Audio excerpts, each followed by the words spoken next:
questionnaire has been sent in by Ruth Chamberlain at Cordwainers College. Cordwainers College? Seems a weird... Cordwainers? It used to, yeah. It's either used to be a poly or a laundrette. I think it's... Yeah. Anyway, it's something that she's doing for, she's studying product design for the fashion industry. And anyway, she's got, some questionnaire. And we're too busy and important to fill out the questionnaire.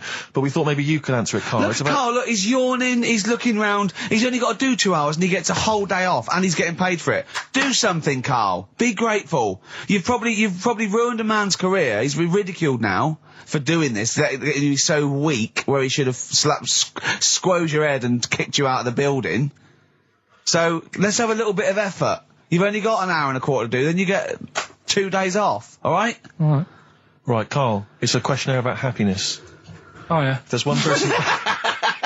Well, that should answer it right where. The first question, Carl, on a happy scale of 1 to 10, where are you on the happy scale? Is it at this moment or in general? Well, I would say generally. Okay.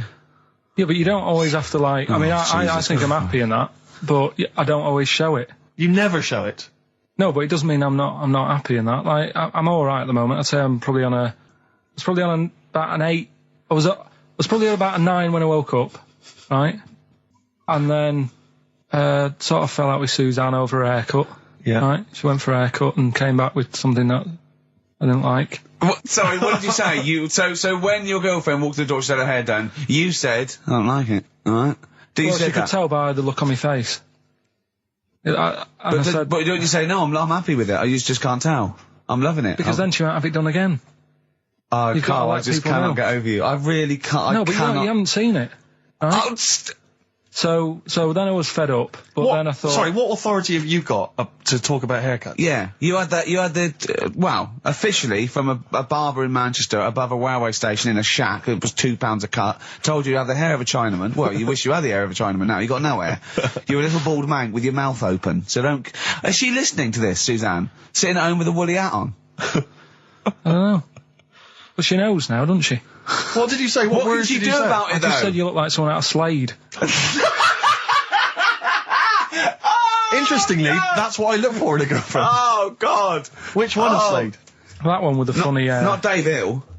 Yeah. The one with the crooked fringe and the goofy... She had her teeth done as well, did she? She had 2 front teeth put in. Dumper. So anyway, So prior to that, you're on a 9. Then you saw the haircut, you're on an 8. Yeah. Yeah. And now then, what you're on? I'm probably on about a 6 at the moment. Why? What's happened? Well, while Star Sailor was on, bit more head squeezing going on. So, yeah, about a 5 or 6. So generally speaking, what would you say you're on? About 4. You're on a 4. Alright. What would you give someone who wasn't very happy? What would you give them? What are you thinking, Carl? Depends why they're not happy. They're low, okay, so what would you give them? I mean, yeah, depends, innit? If it's someone who's just lost their arms and legs in an accident, you don't give them a lollipop. Sure, or some mittens. Yeah. You give them a hat. Yeah. Yeah. And dare I say it, a smile. A skateboard. Yeah. Yeah. I don't know.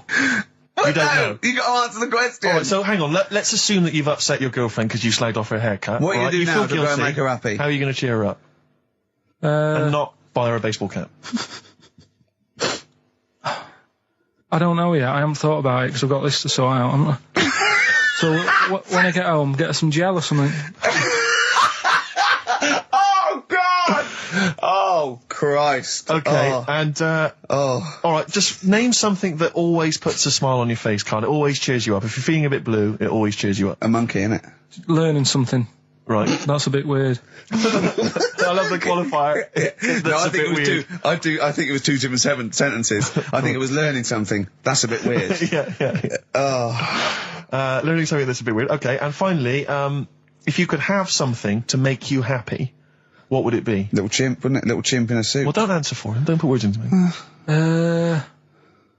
You could have anything you want. It'll cheer you up and make you happy. What would it be? You can't say a skin of titanium. It's got to be something possible. Yeah. X-ray vision. No. What would you have?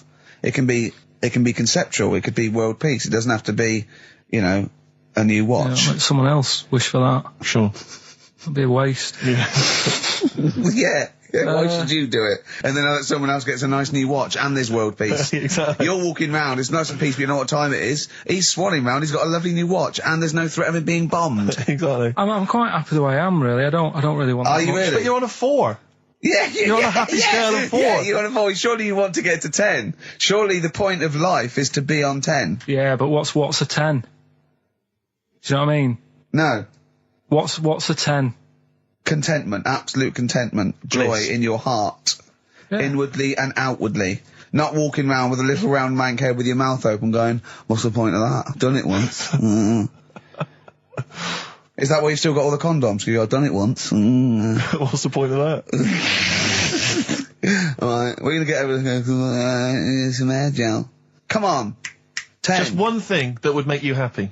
That would cheer you up if you were feeling low. Tuesdays off as well? I'll have the MD just, resign straight away, shall I? I honestly don't know what would make me happy just like that. Because I am happy. I know you say I'm fed up and that. Do you know But- what? Do you but I know am what? He fed- said I'm alright. he wouldn't want to be too rich. He said, because if I was too rich, then Suzanne would say, let's go around the world. He said he wants to be rich enough, so they're happy in that, they got their bathroom and everything, but they still can't afford any more holidays a year. Think of that wish. Think of that capping your wishes. Yeah. Do you know what I mean? Putting a ceiling on your ambition.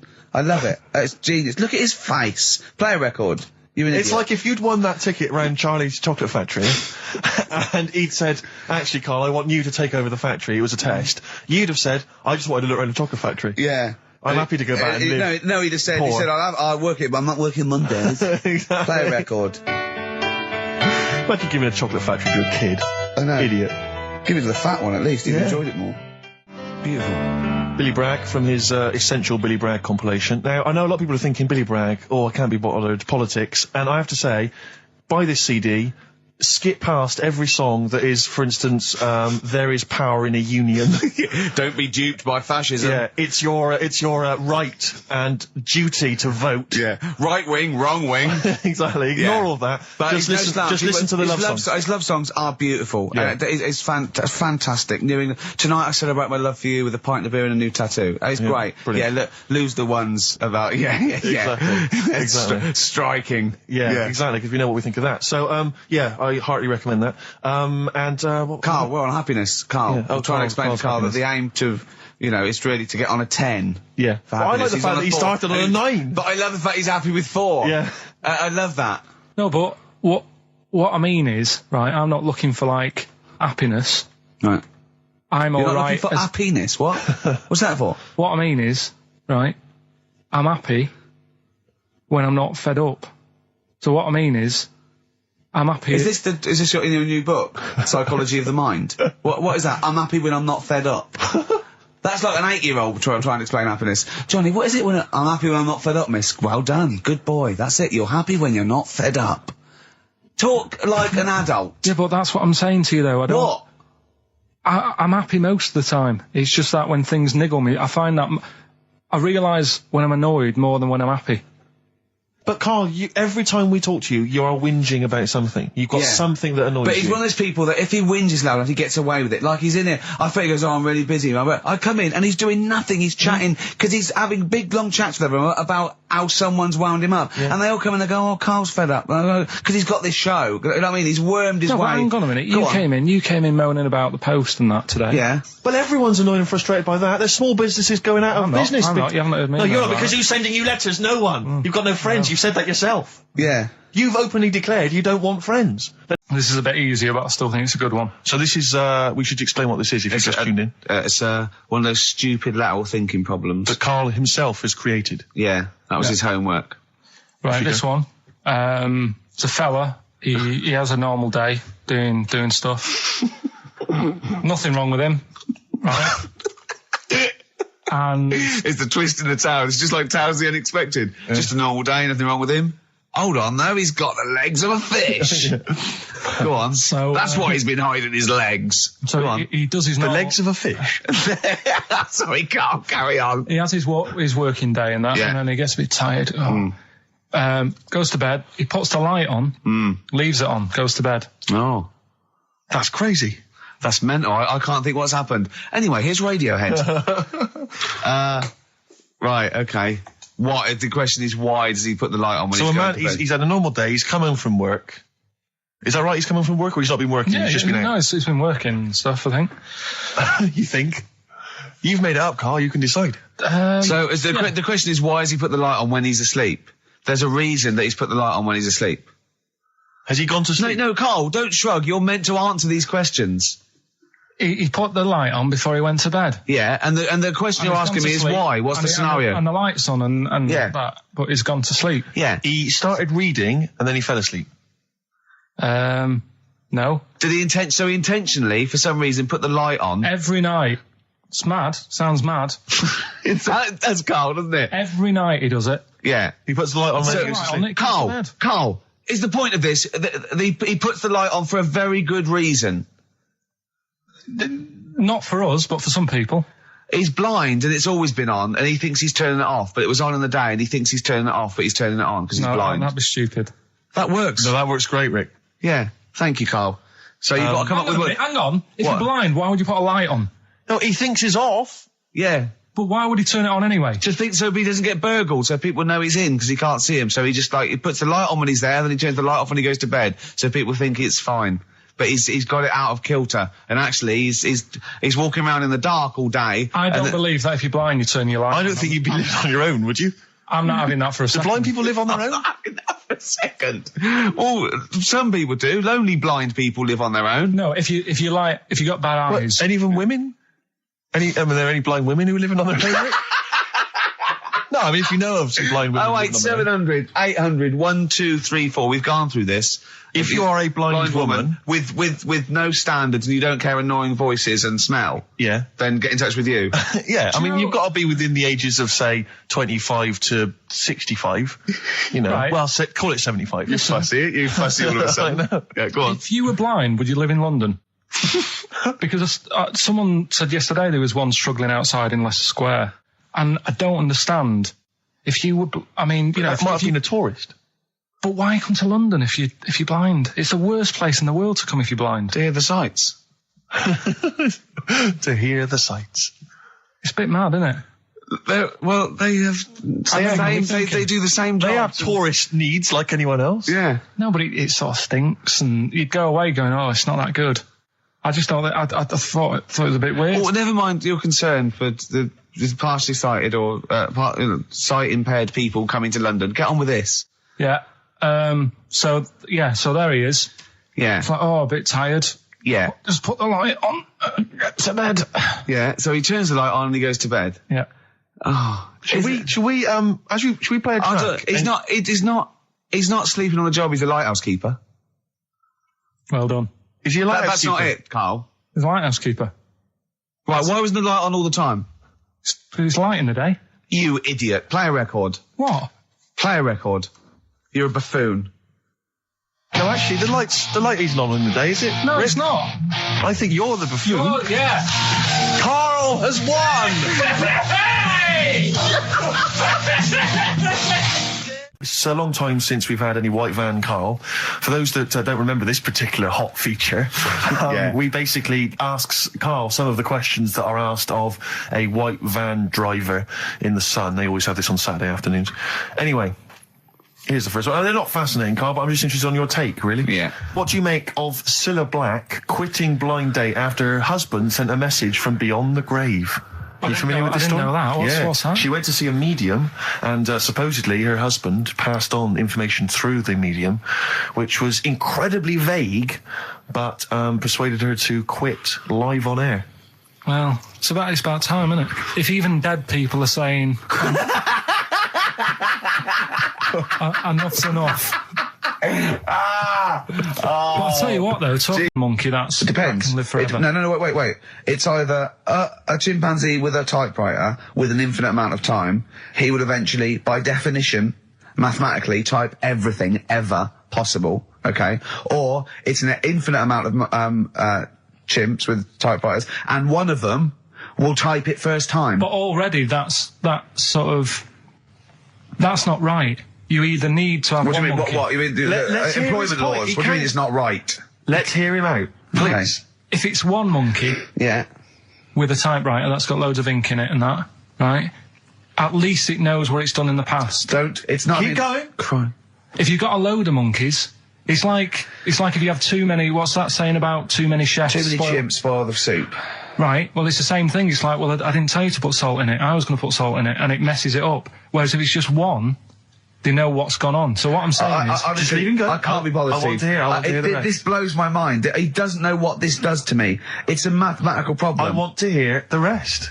Well, it's just... I just don't think it will happen. What do you mean you don't think it'll happen? Infinity works it out for you, by definition. Well, what's stopping them typing the same thing again? They would. In fact, the problem should be, if you had an infinite amount of time, that it would type... It works for Shakespeare an infinite amount of times, and everything else an infinite amount of times. But, you know, that's not as... But not Shakespeare. Oh! Shut up! You idiot! Rick, do you know what he said to me? I said to him, I explained it to him. I said, you've got an infinite number of monkeys, infinite number of typewriters. They will type the complete works of Shakespeare. He said, have they read Shakespeare? You're an idiot! Play a record. said, no, I'm not having this they're not conversation. doing it for I'm not memory. having it because it really, really winds me up. But you're saying they'll do it with no spelling errors. Well, they do it an infinite amount of times. And they do it wrong an infinite amount of times. And they spell the last full stop wrong an infinite amount of times. And they get one thing wrong in Hamlet wrong an infinite amount of times. They do everything an infinite amount of times. But are they going off a story that they've... Play a record, Carl, because I'm going to knock you out. I'm just saying... Shut up! Do they know the story? Oh, They're monkeys! Oh, Christ. No, Right. okay. Right, Carl. She's a girl and I'm a man. Good that, innit? On XFM, 104.9, Ricky Gervais, Steve Merchant, Karl Pilkington. As ever, Rick, there's always someone who steps in to defend Carl. Okay, what is the defence? What is the defence? Here's an email from Scott Coomer. He says, Carl is actually right. I've got an A-level in statistics and probability. It doesn't matter how long they have and how many monkeys you have. You cannot guarantee they would type the complete works of Shakespeare. Infinity makes it probable they would get it right, but not definite. Yeah. Well, yeah. Yeah. That's what I was saying. No, you weren't saying, Carl. You don't understand it. Infinity sort of sorts it out. That if they do anything, they nearly do everything, won't they? No, I mean, they'll give it a good shot. No, that's not the point. But the I'd point be is surprised if they did one page right. Right, listen. It's not to do with consciousness. It's not to do with them aiming. They are just bashing away at the keyboard. It's like they're used to show that there isn't consciousness. They chose the chimpanzee because it can type, presumably, hit the keyboard. It's because they hadn't come across you at the time. Yeah. It's to take out thought out of it. It's to take out reason and trying, right? It's just random. They're saying that if you typed enough things, if the computer was left typing everything, if you left it for an infinite amount of time, and they chose Shakespeare because there is meaning behind it, and it's difficult to get it exactly right, to show you that Infinity would come up with it's not just Shakespeare, it's every novel. It's everything. Fairly eloquent there from Gervais. A quick riposte, please, from Karl Pilkington. No, I'm just saying, what I don't understand, if it hasn't read it, then how does it know where it's going? Listen, right, listen, right, Can I just explain to people, right? Some people have said, why are you cruel to Karl? He drives me mental with things like that. What do you mean, let me just take a breather. How do I do your editing? He keeps coming in the week. You know that I work here properly, in the week, don't I? Yeah. I've got a proper job, Yeah. Should be 9 to 5, but I normally get in at about 8 o'clock and work. A lot of people getting 8 o'clock. Working hard, trying to do my job. 3 times this week, I've been rushing around. I walked past my little studio. He's sat in there, all right? Now, because I've got this sort of job, I can get away with it. I said to him, if I was a doctor, would he keep coming to me practice? If you were a doctor, there'd be severe problems with the NHS. Imagine that. The standards would have lowered so much if you can arrive at the hospital you're a doctor. We'll pop in, I'll go to lunch, don't we? We have a little lunch break, don't we? I go, come on, let's go now. He goes, I'm busy. I go, come on, let's go now. He's going, you're doing me head in. Well, when I was talking about the monkey conundrum with Karl, he said to me, right, if I had a day off work, and I was, say, watching the TV, and with one hand I was typing a typewriter, would I type Shakespeare? I mean... Yeah, but you see, there's certain things. We were talking a little bit about this stuff the other week, weren't we, when we said you were going on about Einstein, and I said he's not that good. you know, E equals MC squared. You know, it sounds good, but I've never used it and that. Right? I've never used it! You haven't used 2 and 2 equals 4, Carl! The fella with an apple fell on his head. You know, it could have been anyone sat under that tree. Do you know what I mean? It's just annoying. Lucky. And Newton gets all the credit for his laws of the universe. Well, other people were working whilst he was having a lunch break under the tree. So in a way, it's like he didn't deserve to have that success story. Again, forget the apple and the tree and whether he was sitting down having a lunch break. It's totally irrelevant. Yeah, but what I'm saying is there's certain things that will just happen.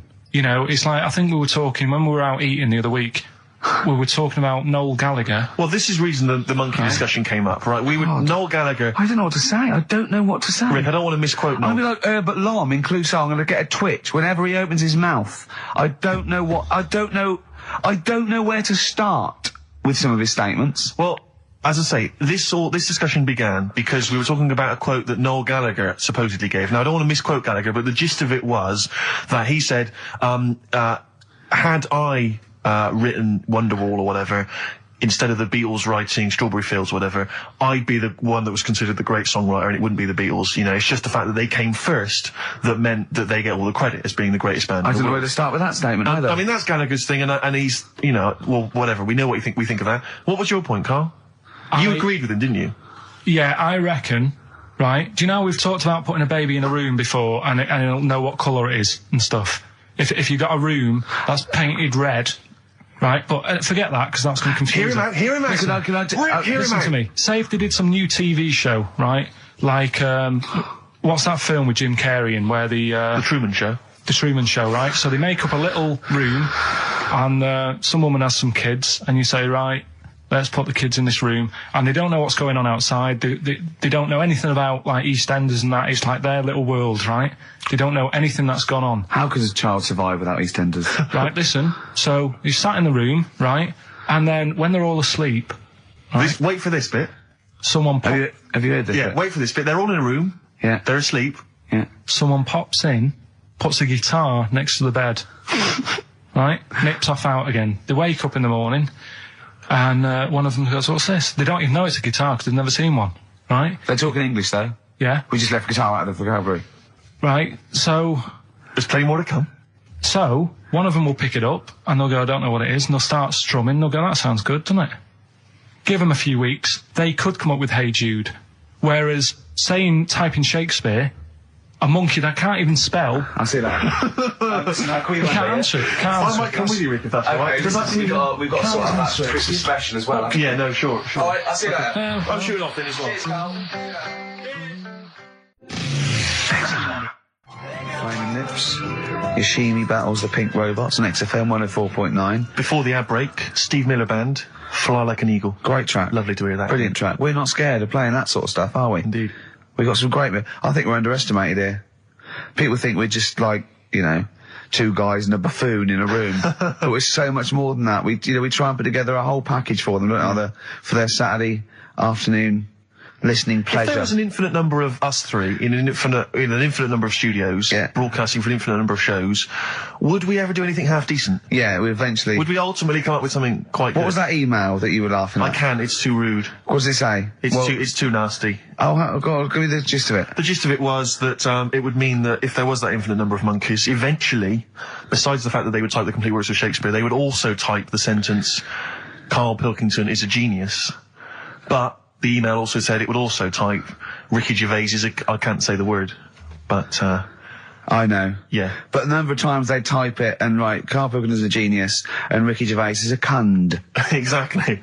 Yeah, that would be there a lot. Come on, someone talk. I'm looking at his face, his headphones are too loud. Instead of turning them down, he's just grimacing, going, "These are too loud." I don't understand it. Yeah, how have you lived this long? How did you make it to 30 without getting squashed or eating something deadly poisonous? I told you, I used to choke a lot. We've had an email from... placebo, the bitter end. We've had an email from Andrew Forrest, who has just simply entitled it, "Karl Pilkington." Oh, Karl Pilkington. What do you think of that? That's got to be your new name from now on. I had a mate who used to use it. What, used to call you that? Yeah. Was that your nickname at school, Pilkington? No, it's not my nickname. It is now. No, it's not. It is now. Pilkington. Pilkington. Oi, Pilkington. Oi, Pilkington. Pilkington, do my Oi, homework. Where do Actually. you live? Where do you come from? Pilkington? No, there's this lad who called Mark, right, who used to go to school with, who used to call me that. Carl's in a bad mood already. He's been in about 3 minutes and he's in a bad mood, getting stressed. If you can't hack it, leave. What's the matter with you? No, I'm just saying, I was meant to enjoy last Saturday off and I didn't. Why not? Why is that our fault? Because you weren't here? Just 'cause I don't know, but... Are you not in the Christmas spirit? Why didn't you enjoy last Saturday? What did you do? I went all the way back up north again, right, because it was Suzanne's dad's birthday, right? I was busy last week, didn't have time to get him a present or anything. Didn't have time to give him. So I got to Euston Station, bought a card for him, which was a Christmas card, so he wasn't happy because he was saying it's my birthday, and I said, well, I won't be seeing you again. So I've got a joint card, and then we went out. Did you get him a present? Well, no, because we went out on Saturday night for something to eat at this pub that he likes. It was a nice steak and onion rings, right? lovely. So he should have been happy anyway. Yeah. But What, you paid for it? no. But you should have been happy anyway. Suzanne paid for that because it is her dad, right, not mine. So I said, all right, what can I do? I said to her. So she said, just buy a few drinks or something. Anyway, I didn't get around to getting drinks. I can't believe it. Didn't get round to getting the drink. Right, so I said, right, I'll pay for the cab.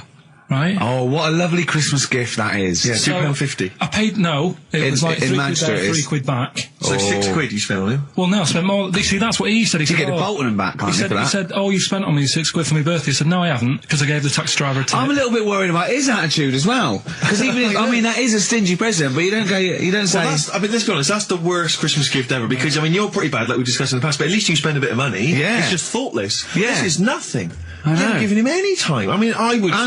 And I knew my demographic. They loved it, my yeah, family. the They couldn't scratch believe their luck. You know. Well, a tenner.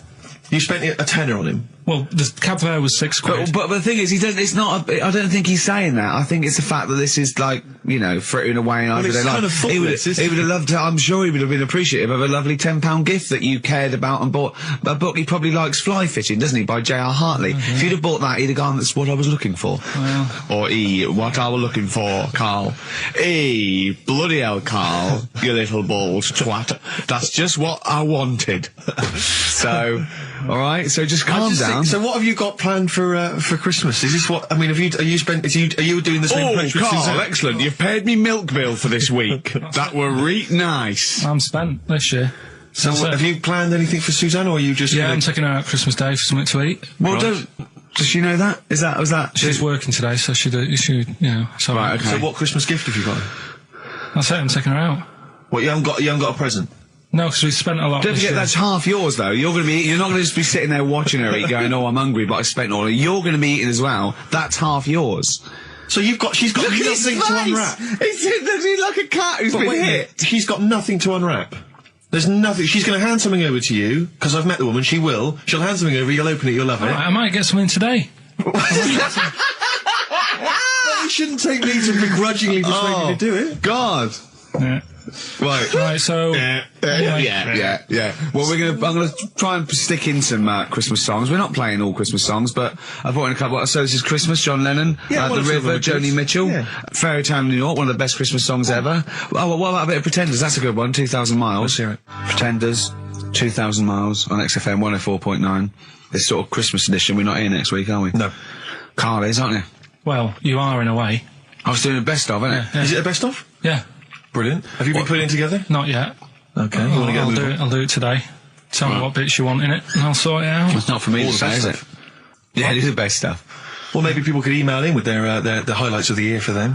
I'm trying to think what they were. I mean, mostly talking to Carl. It'd be mostly Carl, wouldn't it? Mostly Carl. Gibberish from Carl. I think it'd be an awful lot of educating Ricky from Carl. Well, ricky.gervais@xfm.co.uk if you've got any thoughts and stuff you'd like to hear. Again, Is there anything you'd like to hear of Carl saying something stupid, me and Steve laughing or slapping him? Yeah. That's basically the Yeah. competition, isn't Well, it? there's a couple of instances where I tried to kiss him, I think, and you encouraged me. Yeah. Those are some highlights for me. Don and Blitzen from the About a Boy soundtrack by Badly Drawn Boy. Christmas theme there. Christmas theme there. You spotted the Christmas theme. Yeah. Carl's not really in festive mood, but I can't imagine Christmas is your time of year, is it, Carl? Well, I'm not sure any time of the year is, really. I liked it when I was about I think when I was about 7, I enjoyed it. Was that the one? Was that the year, the big year for You you? get loads of stuff, you don't have to worry about anyone else, but once you've, like, got a job... What did you get when were you doing your paper round? How old were you then? I was about 13, 14. Well, that was then you were a man, weren't you? I had to buy stuff. Oh. But you're still not You're quite a having a good selfish time. man, aren't you? I didn't realise this. No, it's just that And Christmas... that's coming from him, Carl. My dad always said... All right, steady on. Dad said Christmas morning was for, like, you know, for me, so he used to stay in bed. So he never... That's brilliant. That's a great thing to say, isn't it? Yeah. Christmas morning's for you. Run wild. Do what you want. Just don't bother me. I'm going to Honolulu for 2 weeks. That's great. Dad, it's Christmas. Do I have to do anything? No. So my mum used to get up, because she used to like to see my face light up, you know, when I opened my presents. And then, to give fireworks. and then I'd have to go to my bedroom from about 6 o'clock onwards, because, like, my mum and dad were into having big Christmas parties, and I wasn't, like, old enough to go. Right. So they'd say, right, you know, you've had your fun there, you go up to your bedroom, stay in there. Really? Yeah, I remember one year, right, I got a train set, that's what I wanted. Yeah. Right? It's brilliant. Playing with it all day. I thought, I don't mind about the party, I'm happy staying up here, playing with this. Brother comes in, he's had a few, right, he's going, yeah, give us a go on your How old train is set. he? He's a bit older than me, so he might have been like, let's see. Well, let him be must 18. Yeah, probably about 18, 19, And how old something were like you? that. I had a train set, so, I don't know, about 14. something like that. Yeah. Right, so I'm playing on that, loving it and stuff, and then he comes in and goes, oh, give us a go. He turns the transformer up to, like, 14. He went really fast for about 5 seconds, broke it, and then he went back downstairs. Wow. So Christmas, I hadn't even got to Sounds Christmas like Day. the Conservative government with British Rail. Satire, that is. Satire, Rick, I just thought that there's satire. If there's any satirical shows listening or it magazines, doesn't work in any way, because there's the analogy falls down apart from there being a train. think it through though. British Rail was trains, Yeah. and the government broke the trains in many. Well, they didn't break them, like not officially breaking them, but they kind of. It does work, it's perfect. Oh, I'm very pleased with that. And I can't, and no one's asked him to be on Have I Got News For You. It's weird, isn't it? 'Cause it is strange that when you've got a satirical mind that's as quick as that. Yeah. All And right. he's broke your little train set. So what did you do? I just, like, watched telly and had some sausages. I bet you were happy with that though, weren't you? It's a bit annoying though, isn't it, when your main present of the year has been broke. And Did then, it ever get it fixed? No, that was it. Put away. I'm intrigued why your parents wouldn't let you come and join in the festive fun. Was it like really debauched down there? Was it like eggnog everywhere? And Well, no, but I mean, that's fair enough. 6 is a little bit early, but I just think, you know, if you're a kid, you know, he had his fun, put him to bed at 8 maybe. And you he think won't. so on Christmas Day? I thought that was a day for family. Well, not if there's a party going on. And, Well, don't have the party on Christmas Day. is Well, my point. that's another option. Yeah. Your parents are weird, aren't they? A strange breed. Well, I think that was the year, right? You're talking about buying presents and stuff. I think I did treat my mum to... I didn't buy my dad anything. I think that was, like, when I got a bit older, he used to get me dad something, because he wasn't that bothered anyway. No. So, got me mum, there was a cheap shop, right? Of course. Thank God for that. Called Snips, right? So I went in there and I thought, let's see what I can get her. And remember Victoria Plum? I don't think so. Well, it's like a fairy character. Right. Right? And my mum's into gnomes and stuff, right? So I thought, right... She must be pleased with you then. Victoria Plum. I was thinking, is that one of the neighbours? Is it like a brandy Do you liqueur? remember Victoria Plum? Victoria Plum. Victoria Plum, yeah, it's like a little fictional sort of character, right? Okay. So I saw it, I thought, yeah, she'll love that, right? So I did my paper round, saved up for 2 weeks, right? Oh. Got that sorted, went to Snips, bought the Victoria Plum. Next day, I'm in town with her, right? So I think, I know what I'll do. I said, come in here a minute, right? So we go in, and we're looking around, and I tested her, right? I went, look at that there, that's alright, isn't it? And she goes, oh, it's bloody awful. Oh, Carl. Oh, Carl. Oh, God. So then, Christmas Day comes, I said, don't bother opening it. She said, no, why? I said, Oh, "Don't." no! Why did you still give it to her? So, well, it's too late, I'd already bought it. Oh, Carl. So she opened it, and I was like... And she said, oh, that's nice. I said, why are you saying that? I said, the other day, you said it's bloody awful. She said, oh, no, I thought you were pointing at something else. Oh, no. So that's why I don't get anyone anything anymore. Oh, God. Play record. Oh, God. Oh. That's good, isn't it? Not bad. Gold Rush. Let you down. I'm actually quite affected by Carl's Victoria Plum scenario. Just the fact that, like, that eagerness, he wants to make sure it's a great present. He's saved up his paper round. He thinks it's like a gnome, but modern. I'm worried that you're using it as an excuse now, and that's why you're not buying anyone any gifts, because you've had your fingers burned once. I mean, you were 6, 7 years old.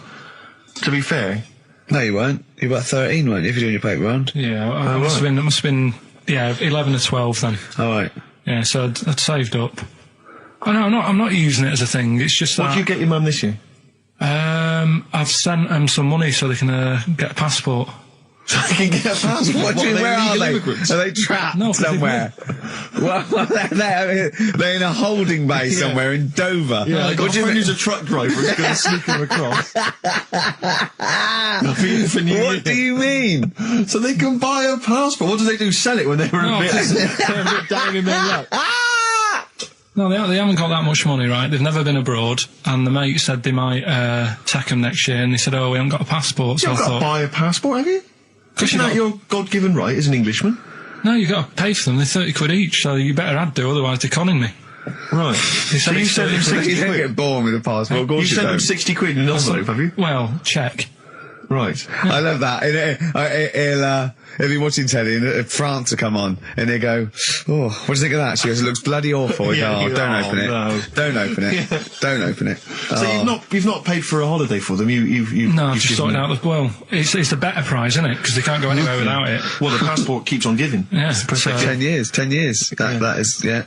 So, but no, I never used to. I mean, I can't think of other things. I used to get my dad once I started getting him stuff. It used to be a dressing gown, and then.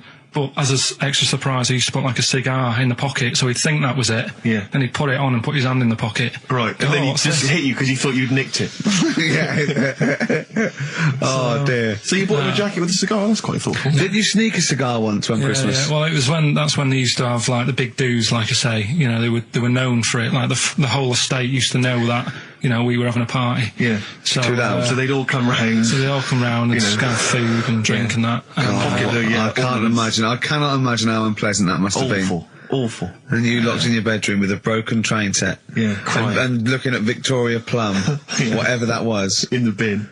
Oh, in the bin, yeah. And hear a mum saying, and he got me this. Isn't this piece shit? of rubbish. You could hear him just throwing it against the wall and laughing. And all the neighbours laughing. Yeah. And you'd come down and just be in pieces with loads of spit on it. Just loads of gob on it. Eyes. And all the Polaroids of them just like laughing at it and pointing. Stamping on it. Yeah, all right. It's all flooding back. But no, I used to get up in the morning and then like they'd still sort of all be there asleep on the floor and on the sofa. That's awful. Oh. That's terrible. Christmas is surely the one day a year which is a family thing. It's for the kids. They're the ones that was Boxing Day. Well, I know. Oh, that's all right. It's over. Yeah. Back on the Christmas bike. All right. Who's going to pay for this? What, me? Yes, Carl. You're doing 2 rounds today. Yeah, was your paper round supporting the entire family? Yeah. No, so I used to get up and like go downstairs and they'd be asleep, so I'd be mooching about trying to find like another present that's still working. I love the idea that these people from the estate had like squashed his presents. So I found a cigar that had been sort of lit up and then put out, so I thought, I'll have a go at that. I went outside and had a go, and that's the last time I smoked. Right. I tried it, I thought, I don't like that. I love the fact that he does everything once. Yeah. In his life. It's a line of, I've done everything once. I don't need to do it again. Oh, dear. You know, I've said in the past to you, Rick, that my grandparents, so I love them dearly, but it's like, for the last 30 years, they've been waiting to die. I know, It's like they just sort of, it's like, you know, the novelty wore off of life. Life in the 50s. Yeah, they got kind of bored of it. Life, in the 40s, it was brilliant. All sat around the old Joannas, the Bonds fell, singing. They loved that. The 50s, you know, that was great as well, because that was the post-war years. It was, you know, it was a bit tight in the pocket, but it was alright, everyone pulled together. And then the 60s came along, all the crazy music, the funny hair. Let's stay in bed. Exactly, they basically stayed in bed. And it was one Christmas when my grandmother said to my dad, what do you like for Christmas? What do you fancy for Christmas? And this must have been, I don't know, 20 years ago. She said, what do you fancy for Christmas, Ron? And he went, well, you know, I could do with a nice big kind of warm winter overcoat. She said, don't worry about that. She said, don't worry about that, because your father will be dead soon. It's right, you can have his. Meaning my granddad. Well, to be honest with you, my father's still waiting. Which is good news. Good news for my grandfather. Less good news for my dad. Freezing. He's freezing. He's freezing. He finds out, how is he today? He's fine. Oh, okay. Oh, I'm freezing. It's such a weird mindset, that. I think that, to me, is what sums up people from that older generation, the 40s and 50s. And it seems to me that you've got that kind of mindset. It's like you were born in the 30s. And whenever you talk of your childhood, it's like you had, like, a baked potato to take to school. And a hoop and a stick as a Christmas gift. Teenage Fan Club from the XFM Christmas album, and that's Christmas Eve. Their guitar sounds are just brilliant. They're just always so nice. All right, Carl, do you like that? Do you like Teenage Fan Club? Yeah, they're good. Carl, I feel like you've never kind of enjoyed the wonder of Christmas. I can't ever get the sense, maybe except when you were very, very young, that kind of bright-eyed, thinking of Santa, kind of landing on the roof and coming down the chimney and drinking the sherry or whatever. So I like the idea of it, right? Sure. The sort of, I used to get a couple of annuals every year, So did I, yeah. And I was allowed to open one on Christmas Eve. Oh, that's brilliant. So they could throw it on the fire. I think it is have a quick skim through, do the word search right. Yeah. I think that's like a cigar off the cooker. Oh. Well, anyway, listen, a good friend of ours, Ross Noble, the comedian, brilliant, he gave me this picture, Carl, which he's got from a magazine. He loves you. I think this... I just looked at it then. Obviously, it's not going to mean much to the listener. Oh, this is self-indulgent. It is currently available. I think it's in the current edition of Bizarre magazine, so you might want to buy that. It's not horrible, though, is it? There's a certain grotesqueness about it. Oh, it's a deformed person, isn't it? Well, to a degree, but I think what it's going to do for Carl is give him, I think for you and I, Rick, we're going to see his face light up, lighten up, like opening a wonderful Christmas gift. Oh, you know what? I think I've seen this. Is this the one with the kid with the big head? I'll be honest with you, Carl, it is. Have you seen it already? Yeah. Let me just show it to you again so you can kind of upload it again. I haven't seen it. It's like... yeah. We shouldn't be laughing at that. No, but that is like the kid who I went to school with. That is the same. That can't be the same. So do you recognise him? Seriously, that is the same thing he had. I mean, I have to say, it does look like it's been computer generated. It's so odd. Yeah. But look at the child's face. I know. Look at his reaction. Don't take another photo of me. I'm not sure this is right. No, well, the thing is, right, you were just saying about what are you, about Christmas. That's the funny thing, right, because in our house there's no one who's religious, right? No. My dad got annoyed when I went to church that day. He was like, what are you doing that for? Of course. I went to see a gig in Liverpool. Remember the band The Christians? Yeah. He thought I'd join some club. Yeah. I said, I've been to see The Christians. He was saying to me, man, what's he doing going out with them? Yeah. And then the other thing is, because I'm not christened or anything, my mum used to say to me, don't tell anyone that, because there's witches and stuff. I want to go back and see his upbringing. I just want to go back and see him at 7. One day in the life of Carl, age 7. Just to have 3 ghosts visiting tonight. And take him back through time. But we could go with him. We can be some of the ghosts. Yeah, the ghosts of Christmas past. Oh, remember this? That's incredible. Because don't tell what. Just say she thought. So she wasn't Christian, but she thought maybe someone could take your soul because you weren't christened. It's like there's cults and that, isn't there? And if they find out you're not christened, then right. I don't think they care. I don't think a lot of cults care. Well, but what can they do if you're not Christian? I don't know. I just said all right because then through that time there must have been a time when. But hold on, now they know. Yeah, but I'm older now, so I'm all right. She used to worry about me playing out on the street. Oh, she was worried about when you were naive and stupid and easily led. Well, yeah. No. Good point. No. I'm Ricky Gervais. With me, Stephen Merchant and Karl Pilkington. Yep. Our producer. Right. In inverted commas, heat put. Yeah. They know. How are you doing? All right, Karl? Yeah, didn't they also write something about me, bald round head? Yes, perfectly round little bald man head, they said, so... Because you need to know that when you listen to the radio and that. Really matters what my hair's doing. Your hair, have you given it a little sort of polish? Because you look like a cue ball at the moment, and you've had a shave in it. I've never seen such a round head. It actually looks like a plate with ears. Yeah, well, for those that have never seen Karl, I actually, if you remember, I think he looks a little bit like Mr. Spoon from Button Moon. He does. If you've ever seen that show, and also he looks like, you know when they say they find with a little 4-foot human and it's actually 500,000 years old and they give it a name and it's the first Australopithecus into he looks like one of them as well, perfectly round little. He is the missing link. He looks half human, half monkey. Because he's got a slight slouch as well. So yeah, it's like those pictures where you see it going from an ape to a man. He's one of those in the middle. Yeah, and of course his monkey hands, his hairy little wrist to those skinny little things that he can get oranges out of holes with, and it's unbelievable. Why are you so all shaved and polished and everything? Got a wedding. What? Got to go to a wedding today, so thought I'd, clean myself up a bit. Yeah. Shouldn't you be wearing a suit or something? No, I'll go home and put something on. Oh, okay. But Suzanne said, make an effort. I sort of had a shave and that, and then I came out of the bathroom. She said, "Oh, your head looks a bit sort of eggish." She's right. She always worries about when I have a shave because I just, That's your girlfriend, Carl. I know. Saying that. Just think. So don't worry about Heat saying it. The funny thing is, it's Boyd Hilton, I think, of Heat that wrote it. And he's got a little bald head. Yeah, no, don't slag him off. Yeah, but on the end of his review, does it say, written by Baldy Boyd? No, because it doesn't matter. It's a magazine. Don't worry about it. Looking forward to the wedding? A bit boring, isn't it? But you got to do it. They're probably listening. Should we do a shot? No, it'll be a great day for them, but I know what will happen. Suzanne will see, all the fuss and that, and then she'll get ideas and have to let her down and all that. Why is it you don't want to get married again? I always forget. It's just... Who's it for at the end of the day? I've been with Suzanne for 11 years, right? Sure. We're happy. Well, I am. That's what counts. You're never happy. I am. I'm all right. Yeah, I know you're happy with Suzanne and everything, but apart from that, you're never happy. You are the most grumpy, moany thing in the world. I mean, I get annoyed, but I'm always happy. I was annoyed here. I was happy coming here, but there was a bloke behind me walking and scuffing his feet. He had a pair of those stupid skulls on, and he was clicking and scuffing. Wear some shoes. You don't have to click. Pick your feet up. Flip-flops annoy me. But I'm happy. I'm just annoyed. You are just like, oh, the world's on me. It's rubbish, this. I know the world's great. It's just sometimes people annoy me by being there, But Steve said I should be locked in one of those towers that princesses used to be locked in the fairy tales, because everything annoys me. But you're grumpy.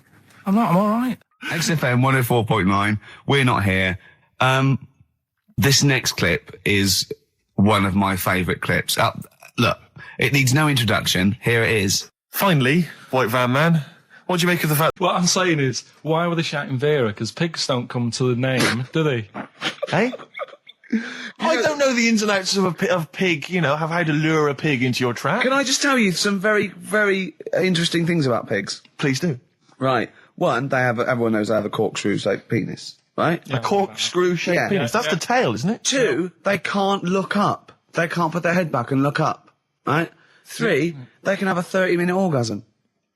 Yeah. Rick, is it only pigs that have got a corkscrew-shaped penis? No, and landlords. Okay. Very handy. Right. Here's one for you. Go on. Like insect facts and stuff. Go on. If a man was a flea... You could jump over St Paul's Cathedral. No. What? Wrong. It's gone up now. It's... the big wheel. The big wheel. It's the Millennium Wheel. Now. It's gone up now. Play a record. You're the best. Carl, let me ask you now. Carl, you will be a little bit unnerved about this. Have you seen the film Jurassic Park? Yeah. You know what happened there? Well, according to the Sun here, it says scientists are planning to clone mammoths for a theme park. Look at his face. Look at that. He looks like a dog caught in the headlights of a car. He's terrified. I love Carl. He sprung to attention Carl. there. Is that the best news you could have? Man moths.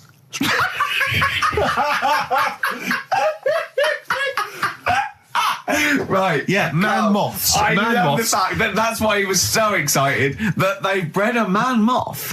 What is this? Yeah, it's a human being that hides in your wardrobe and eats an entire jacket in a day. Yeah. What do you mean man moths? Mammoths. Mammoth. The big hairy cow from the Ice Age. I mean, elephant. You're not so excited about that, then? You can take or leave bringing back mammoths to life, but a man moth... A man moth is a different matter. Oh. If we'd have never brought that up, he'd have gone and told someone now, they've bred an half man, half moth. This is what we mean. That's how things start. This is what we mean when you hear these ghost stories. Are you slightly deaf? Is that it? When you hear these stories, is it... Carl, is English your first language? Are you actually foreign? Is that the thing? Yeah. Should we speak when we say foreign, we mean not of this planet. Yeah. Should we speak slower? Would that be a help to you? No, go on. Next What do you one. make of that? Do you think that's good? The Well, that's idea good of to bring back mammoths. prehistoric animals. These giant elephants. They're slow, aren't they? It's not as if they're going to like get out and run fast and they can't capture them. They'd probably be a like fence, to be elephants, honest, aren't Carl. They'd probably be a fence. they?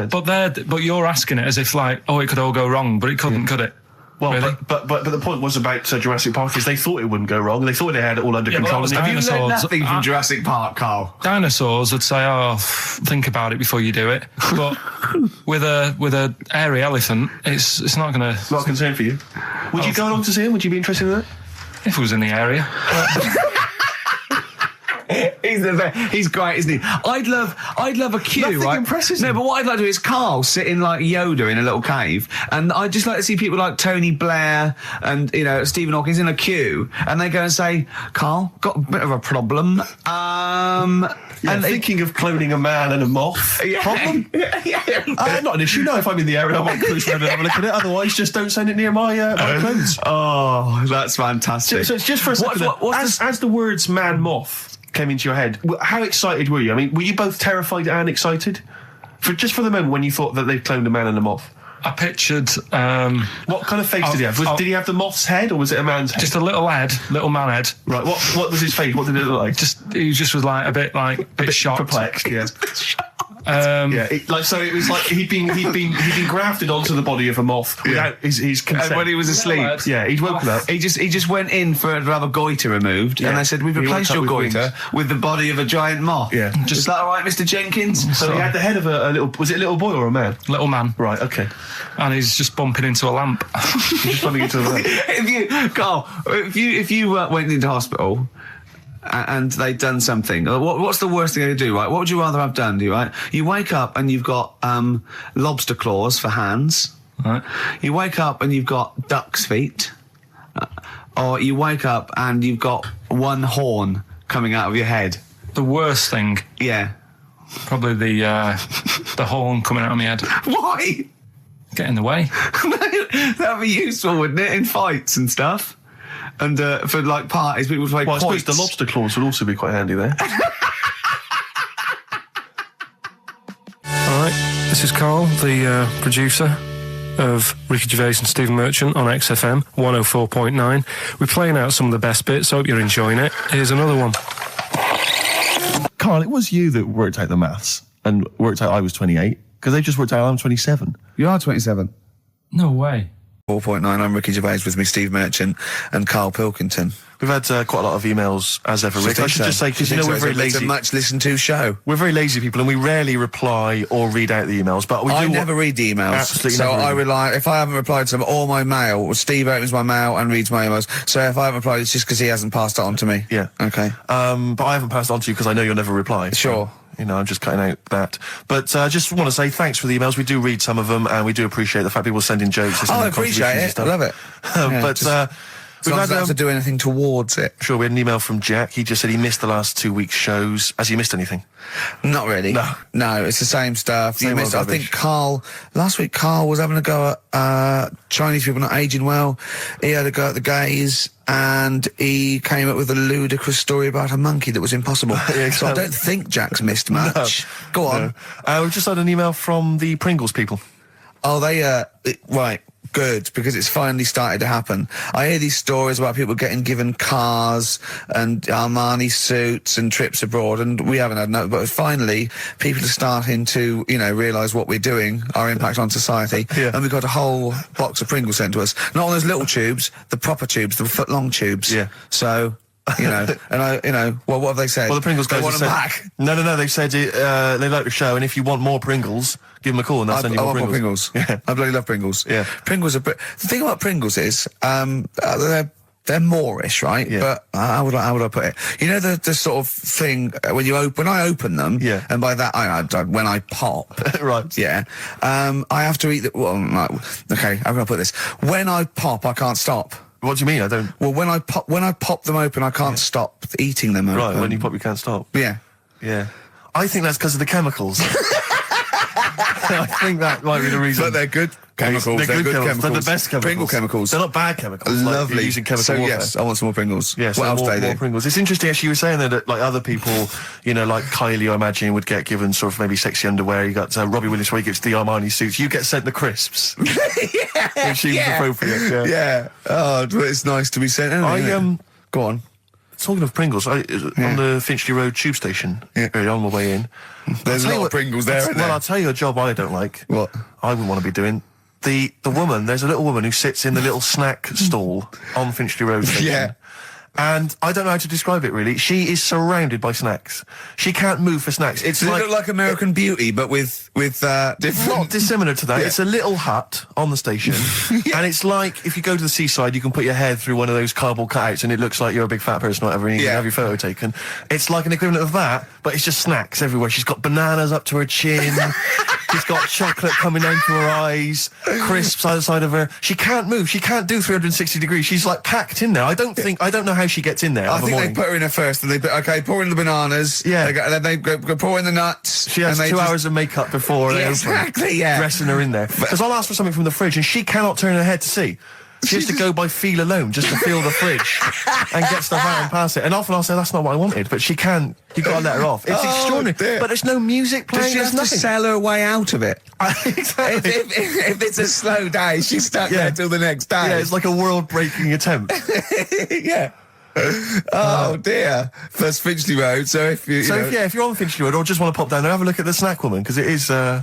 It's how always does she amusing. get refills though? I don't know how it works. I don't know how she goes to the toilet or eats. I don't know what she does. Yeah. But God bless her. That's one of the jobs you wouldn't That's have. jobs I would not like. I've always worried about working in one of those big photocopying places. Sure. Because it's just that constant taste of toner. Yeah. You know what I mean? It's so dry, and I just imagine going to work with a hangover. Yeah. 8 hours in that sort of I think it's environment. those jobs where what's the best that can happen that day? Do you know what I mean? The photocopying shop. What's the best? Well, they probably have interesting things, like people going and photocopying. Porno mags. Can I have 30 copies of my art? Right, yeah, exactly. Yeah, I couldn't make it to the staff party. Yeah, But I yeah. wonder if I could do... I woke up this morning, yeah. Feeling fine. It's not a blues song. And I turned my phone on, and it was from Karl, and it went, "Forget it, I've made my mind up." And I thought, Wow. what is that? And I Forget phoned him. it, I've made my Yeah, mind. I went, "Karl, what is it?" He went, "Oh no, it's about the text I sent you last night." I went, "Well, what was it? I just got this text." He went, I was just wondering, I was thinking last night. He said, supposing you had to have your hands removed, Sure. right?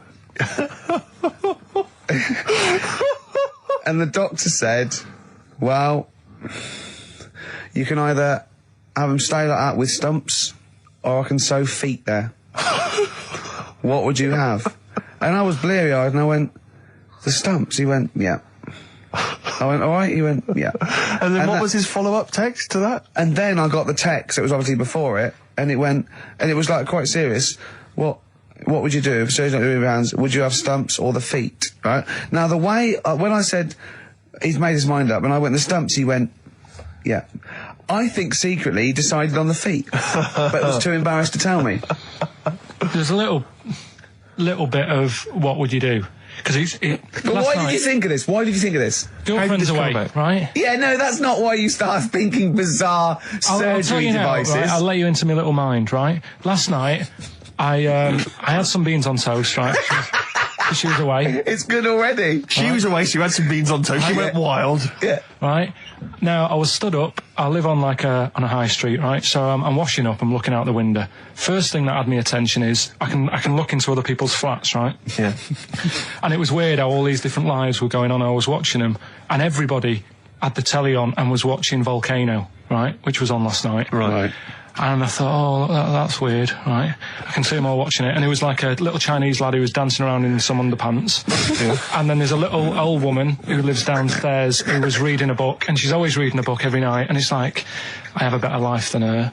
And then there's like some sort of bouncer who's always getting ready to go out late at night with all the black on. He looks like a bouncer. So I was watching all this life going on. I thought, did you witness a murder while you were doing this? Yeah. It was like that sort of Sliver film where that bloke had loads of tellies watching people's lives. So that was going on in my mind. And then I was washing up, and I picked up the plate, and I thought, oh, it's amazing, isn't it? the human body, the way you can just sort of, I want to pick that up, and you do. Yeah. And the way your hands work, right? Yeah. You've got 5 little digits, but it's just the right amount to do to do what you've got to do, right? So I'm cleaning the plate. Sorry, Carl, stop. It's just the right amount. Might be one of the most genius things I've ever heard said. I would love David Attenborough to phone you up and say, Carl, how do I word this about the evolution of the mammalian front limb? Just go, we'll just say it's the right amount. But it is. One of course extra it would is. get in the way. Yeah. And one less would just make it that little bit more tricky when picking up a bit of a slippery dish. Sure, or buying gloves. Yeah. You said you had some stuff. Yeah. What have you got? Can't wait. I love the fact that, whereas I was a little bit slow, Carl there leapt into action to keep this show afloat, keep the pace up. Go on. Right, well, Carl, are you hungover as well, or? I'm just a bit annoyed because I'm with you. Do you know what I mean? He hasn't got much to do all week. You're having a laugh. What? What angers me is I kind of hope that maybe I could have quite a long career in radio, and I sort of feel like I don't know, the word sinking ship. Yeah. Those words spring to mind. But because it feels like, Carl, you're just a chancer anyway. You weren't even supposed to be on air, and we've made you into something of a household name, and that's cool. Household name. And Ricky's already a celebrity. He's got it stitched up. He's got corporates. He's got voiceover work. But I've got nothing. I'm running on empty. I'm not nothing. I've got nothing. I'm sort of dependent a bit on this. Yeah. Financially. And go on then. What and you two saying? are sort of bringing it down, really. Right. Do you reckon I Carl. can get my own show, Carl? Carl. Tell them like what I did Capital out there Gold with or a something? bit. No, Carl, tell them how funny I was out there with a bit in that a minute ago. So anyway, Record, come Carl, on, I'm right? bored of this. I'll tell you what. will we tease them with what we've got coming up next? Yeah, Carl, tease us after the next Because I record. think we've already got them for 2 hours. Yeah, we've hooked them, Carl. Don't worry, this is textbook radio. What's this? Bradley on board. Yeah. Doves, Caught by the River on XFM 104.9. I'm Ricky Gervais, with me Steve Merchant and Karl Pilkington, doing the button stuff. Actually becoming a little bit of a producer. Carl, He's put a bit of work in, hasn't he? He's come up with a few games, and we made him... He's getting a bit stressed when we shout at him because the mics don't work, or it's hanging off. It was too hot in here. He couldn't get the thing working last week. I mean, I really would throw this studio away and get a real one. Yeah. Well, I'd get one of those ones you can buy for like tenner from Argos. Argos, yeah, like Bon Tempe. My first studio. My first with a little broadcasting picture studio. of Carl on it. Yeah. Exactly. That'd be great product placement. What have you got this week for us, Carl? Because again, we've put I said I would put. I'm not hungover, but I've put nothing into Rick, have you done any work for this week's show? No. None whatsoever? No. Okay, Carl, what have you got? What have you got? Quick. Keep them. It's 5 past. They're turning over already. They're finding other things. Carl, what have you come up with? There's Right. melon stew. There's everything. Well, go on. We've got, after the success of last week, Rockbusters. Okay. We're doing that again. Sorry, were you on the same show as that? I thought it went all right last week. Yeah. Okay. Good. Right, so we'll be doing that. Got some nice prizes, which... What prize? What other three films have you got? Have you got? Don't tell him yet. Don't tell No, him. I'll tell you what. If it's Children of the Corn 2, then can I enter this competition? There you go. No. What is that? He's got some different prizes. Maybe I should just tease the audience with those a bit later, Rick, because there's some exciting stuff there. It's going to be amazing. Yeah. Right, so I don't want to give too much away, Rick, but one of them is a copy of The Office on DVD. Is anything like maybe Burt Reynolds' straight-to-video film? Are there any of those in Sadly, there? nothing quite as classy. Fist. Yeah. Right, Oh, so go on. we've got that lot to give away. Yeah. We've got on. Hurry up, quick. educating Ricky. Well, Yeah, teacher stuff. because you taught me that people used to eat tomatoes off lead plates in the land of Narnia last week, that's which was what we learned good. last week. Yeah. No, what It's was- only tomatoes they ate off the lead plates, by the way. Why didn't they think other fruits and vegetables were poisonous? No, it wasn't. It was because tomatoes had acid in them. That was the problem. You see, you don't listen, right? Well, lots of fruits have acid in them. Yeah, but they didn't eat them back then. they didn't have bloody kiwi fruit and stuff. Don't did they, say back then? bloody. You're a producer. You'll start saying shit and cock and stuff. You start saying bloody. Tits. Play the. Hang on, right, and... Go on, play keep him hooked, right? Yeah. We've still got a song with a story in it. Yeah. You don't want to play Babushka, do you? He doesn't like the idea of Babushka. I told him that was a story. Yeah. And he doesn't like it. A devil went down to Georgia. Someone sent in. You know, he's looking for a soul to steal. Yeah. Doesn't like it. Why don't you like that? Do you know the song? Not particularly. Right, it's a song about a lad who goes into a pub on a normal night. And it's in sort of the deep south of America, New Orleans, something like that. It's, you know, it's not the old Kent Road. Right, okay. Go on. goes into a pub. There's a devil in there who's getting a bit cocky. He's had a bit to drink and he's saying, do you want to sort of gamble your soul away with me, and we'll see who's best at playing the violin. Yeah. And I think the lad wins in the end, but it's not real enough. Talking about jobs and that, though, I was reading the other day about like, you know, rubbish jobs that people have had and stuff. I haven't got time when I'm at work, man. I just get on with it. I'm like Squiddly Diddly. Fingers in pies, different jobs. Go on. Do you know Ivor the Terrible? Ivan. He, his Russian. Yeah, that was the Welsh fella who was bloody awful, but not as bad as his Russian cousin, Ivan. Go on. He had a fella doing some work for him, right? This fella built his house. After it was done, right, the terrible fella was like... fella Ivan. He was going, "Oh, it's brilliant, you've done a good job there. Yeah. I don't want you to build another one like that." Took his eyes out. Just stopped him making an house like that. One? Blimey. That's bad, isn't it? Why didn't he take away his trowel? Then he could have seen, but he couldn't have built a house without a trowel. You can't build a house without a trowel. Yeah. I suppose he probably later thought that once he'd been nicknamed Ivan the Terrible. Yeah. He thought, why? Because you gouge people's eyes out. Yeah, but I didn't want to build another house. I know, but Take his trowel away. What would I have been then? Ivan the Crafty at most. exactly. Yeah. Ivan the Jealous. You know, Ivan the spoilt brat. But Yeah. Gouge someone's terrible eyes. is That is bloody terrible. I'm surprised you're not called Ivan the... Do you know what I mean? Yeah. You're going to get on in history like with Vlad the Impaler. Yeah. He's mainly remembered for impaling people. Yeah, he did a lot of other stuff. Did a load of great charity But work he did. The Not impaling remembered. is the thing that's really Yeah. gone down in history. When were you reading about Ivan the Terrible? No, it's just or little Ivor stories. the Terrible is the thing you remembered from this informative article. No, it was just little bits like that. Talking about him, there was a thing about someone who worked for that fella who painted the ceiling. Sistine Chapel. Yeah, there was a thing, a woman who worked for him in his house. And I love how you assimilate information when it's just bordering on the academic, or just the interesting and true. It's wonderful. Ivor the Terrible gouged someone's eyes out 'cause built him an house. That fella who painted that ceiling had a woman work for him. Imagine if you wrote that down in an essay. Imagine if you wrote that in a school essay. Well, you'd probably end up with not getting a grade or thinking you turned up to more than you had. Exactly. Anyway, the woman who lived with... Yeah, the woman who lived in a shoe. Go on. yeah, there was this woman who lived with him, and she used to, like, you know, go out and do all this shopping and that. Yeah. But because she couldn't read or write, he used to have to draw everything that he wanted. Why couldn't you just tell her? I don't know. No, wait. That's an excellent point. Could she talk? Yeah, but if it's a big list and that, loads of different coloured paints. But why and couldn't stuff. she draw on a piece of paper? Why did he have to do it? Because he's a better drawer, isn't he? That's the point. That's it. That is. We were just looking for. And his mum, right, was like obsessed with cleaning. And I was never allowed in their flat. He makes the place look untidy. So she used to, I don't know if it was just me or all his mates, but I used to turn up and she goes, "Yeah, he is in, but you know what you've got to do?" And I used to have to go round the side of his flat, and he had a computer, right, which I used to play. I didn't have one at that point, but he had one. And I used to have to go round the side of the flat and stand at his bedroom window with his window open, and I'd be sort of leaning in playing the game. You are joking. I'm not, his mum- You had the weirdest upbringing I've ever heard. The things you were willing to do. It's the strangest. What is this town like? No, I stopped going once Was it there got me always home. music? Right? There's the horse in the house there. Oh, look at these two kids with big heads and webbed feet. All right, Ronnie. All right, Reggie. What was it like? She was It obsessed. is like you've grown up in a cartoon made for children. Yeah. No, his mum was really obsessed with cleaning. When Can I play through his window? I used to, Put these Mrs. marigolds on. Ramsbottom, can I play through Mark's window? Aye, you know what you have to do.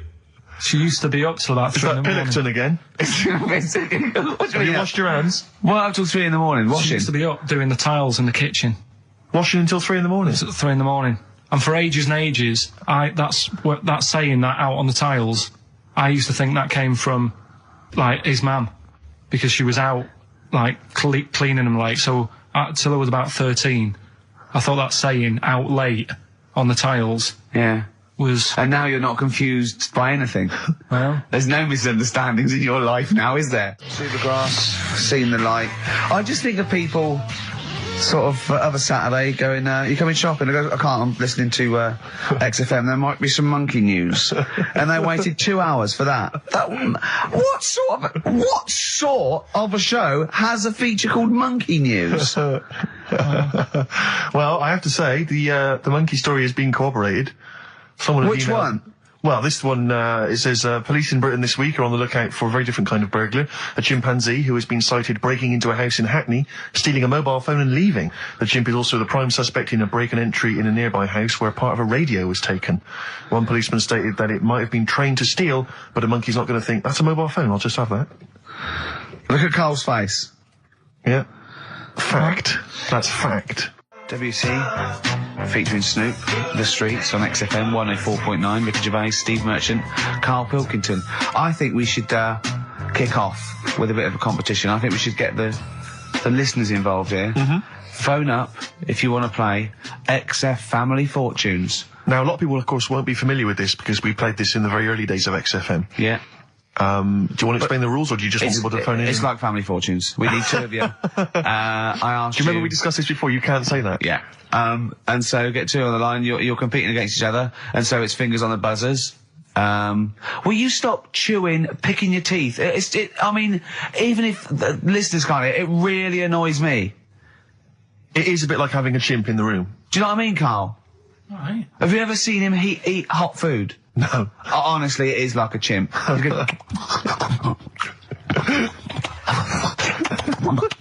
what are you doing? What? Just get... Oh, God. Or like the Cookie Monster. Yeah. Oh, God. I'm never annoying, Carl, so why are you? Do you know what I mean, Steve? You're so annoying. I'd say, have you been with him for trying to have lunch with Ricky? Yeah. It's the hardest thing possible. Yeah. You wander around for hours. It's sort of a combination. It used to be bad even before he was a celebrity because he has a tolerance level. It's extraordinary. I mean, he is irritated by a car honking its horn in the street. He's like, I can't believe it. Let's go in here. I'm so angry. He gets annoyed by police sirens, by rain, wind, birds in the air, other people in the streets. They're the most annoying. Children particularly, whether they're in a school playground we happen to be walking past, whether they're on TV. It's just noise that isn't mine. Well, I know, but this is the thing. You are the most irritating man I've ever met, without a shadow of a doubt. I mean, you know that, Carl, don't you? I mean, noises he makes. It's extraordinary. I mean, I've been editing some behind-the-scenes footage we shot of making the second series of The Office. It's extraordinary. I've had to cut sequences out involving Ricky because they'll just think he's a gibber, just think he's an idiot, like some kind of puppet that the rest of us are controlling, because he's shouting, he's whistling, he's honking, he's making noises, he's dancing around. It's extraordinary. And if you're out trying to find somewhere to eat with him, all these irritants, all these annoyances, and it's, that music's too loud, I don't like that particular song, I'm not going in there, there's more than 8 people in that cafe, I'm not going in there. It's just extraordinary. I think we need a woman. I'm thinking of hiring a woman, like a PA, to just go out ahead of us, scout ahead of us, go in, and she can just phone back and say, oh, sexist. Oh. Or a guy. Oh, that's or a fella. Oh, sexist. Or a fella. Just to scout ahead. Oh, I'm thinking back. of hiring a woman, subservient role. We couldn't hire him. Oh, no. Oh, sexist. Well, that or a chance to meet a woman. Yeah. That I'm also paying. It's like paying for him. Exactly. Slightly more above board. Yeah. So, if you want to play Family Fortunes, call up. What's the number? 08700 800 1234. Yeah, it's just like Family Fortunes. Two of you are competing for some great prizes. And, I go, something you know how it goes, and then you go buzz and play it on board. It's not as high tech as Family Fortunes. Current single from Nick Cave and the Bad Seeds, that's Bring It On. Yeah, on XFM 104.9, Ricky Gervais, Steve Merchant, Karl Pilkington, and 2 people on the line to play XF Family Fortunes. Brilliant. Hello. Steve first. Steve, hello. Steve first, hello, how you doing? You alright, mate? Where are you calling from? From my pub in Barnes. You got a pub? Yeah. In Barnes? Yeah. Are you posh? No. Oh. I suppose you're the local landlord. Do they come in and sort of like go, good man, there's a shilling, get me some ale? They're all posh in Barnes, aren't they? Well, no, not all of them, actually. Does Nigel Havers come in your pub? Because he lives there, doesn't he? Well, none of them do, actually. I know there's lots of them about, aren't there, in Barnes, but no, not in here. You've banned them. Who's on the other line? It's Jennifer. Jennifer, hello. Hello. Where are you calling from? I'm calling from Forest Hill. Forest Hill, that's Yeah. right south, and I don't go out of WC1. Oh, you should. Do you run a pub? Do I own a pub? No. Do you drink in one? Yes. That's just good. just some friendly chat there. Yeah, There's that thing between the brain that you were talking about before. Oh, yeah. I can't remember what it's called, but they did an experiment, and apparently the length of it determines whether you're straight or gay. Is that That's right? what I heard. Yeah. Well, so what? You could actually trim it if you fancied. It didn't go that far. Oh. Well, Always. you've just interacted with Karl Pilkington. Oh, my God. I treasure that. Right, here's the prizes. Okay, now, listen, don't be disappointed because, as ever, Carl has just gone through some people's drawers here at XFM and found some really quite shoddy prizes.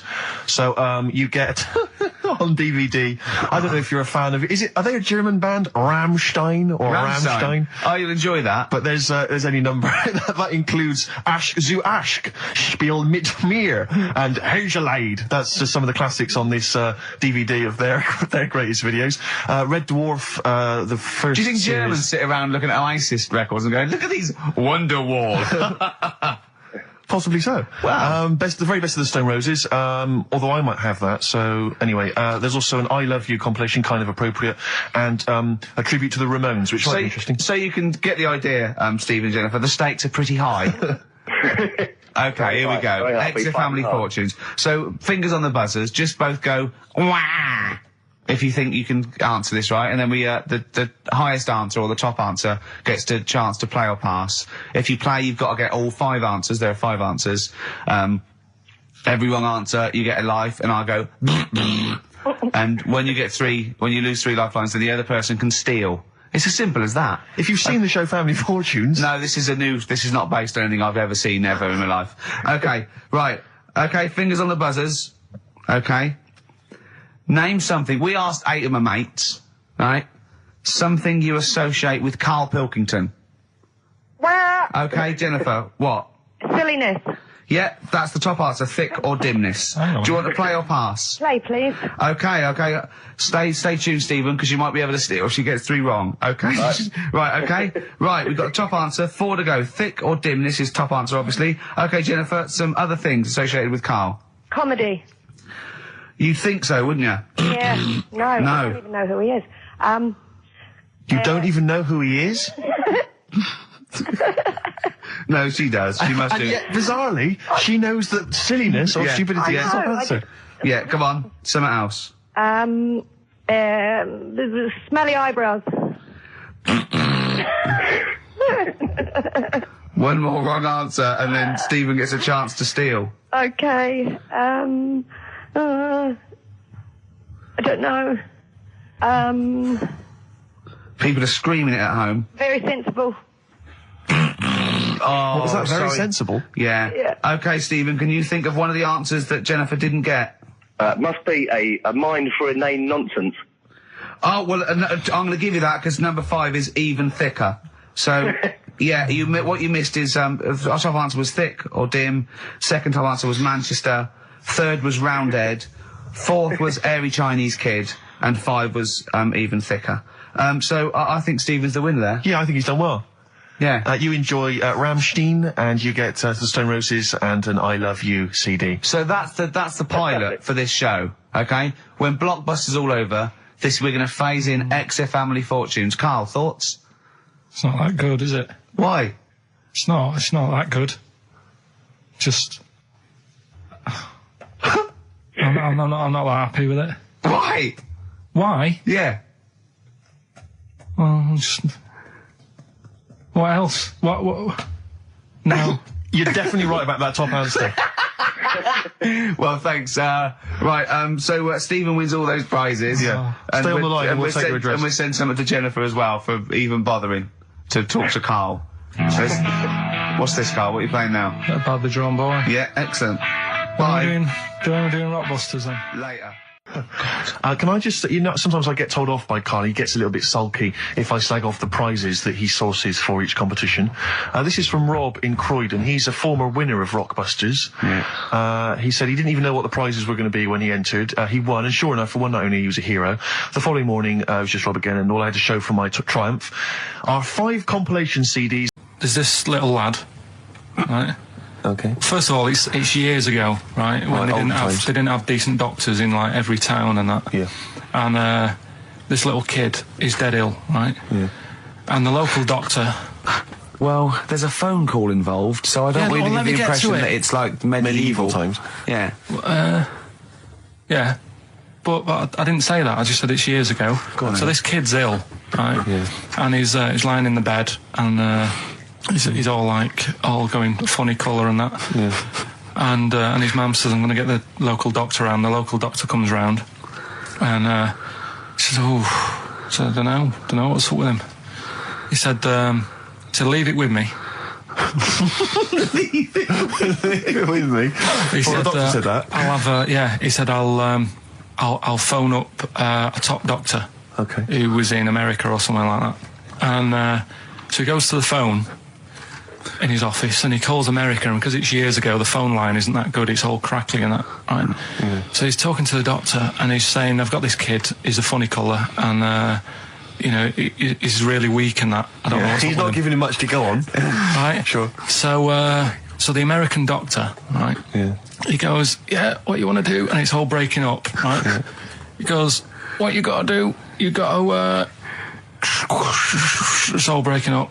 You've got to give him some parrot's blood, right? Some parrot's blood? Well, that's what he thought he said, but the line was really bad. Yeah. He meant parent's blood, but he heard that he said parrot's blood.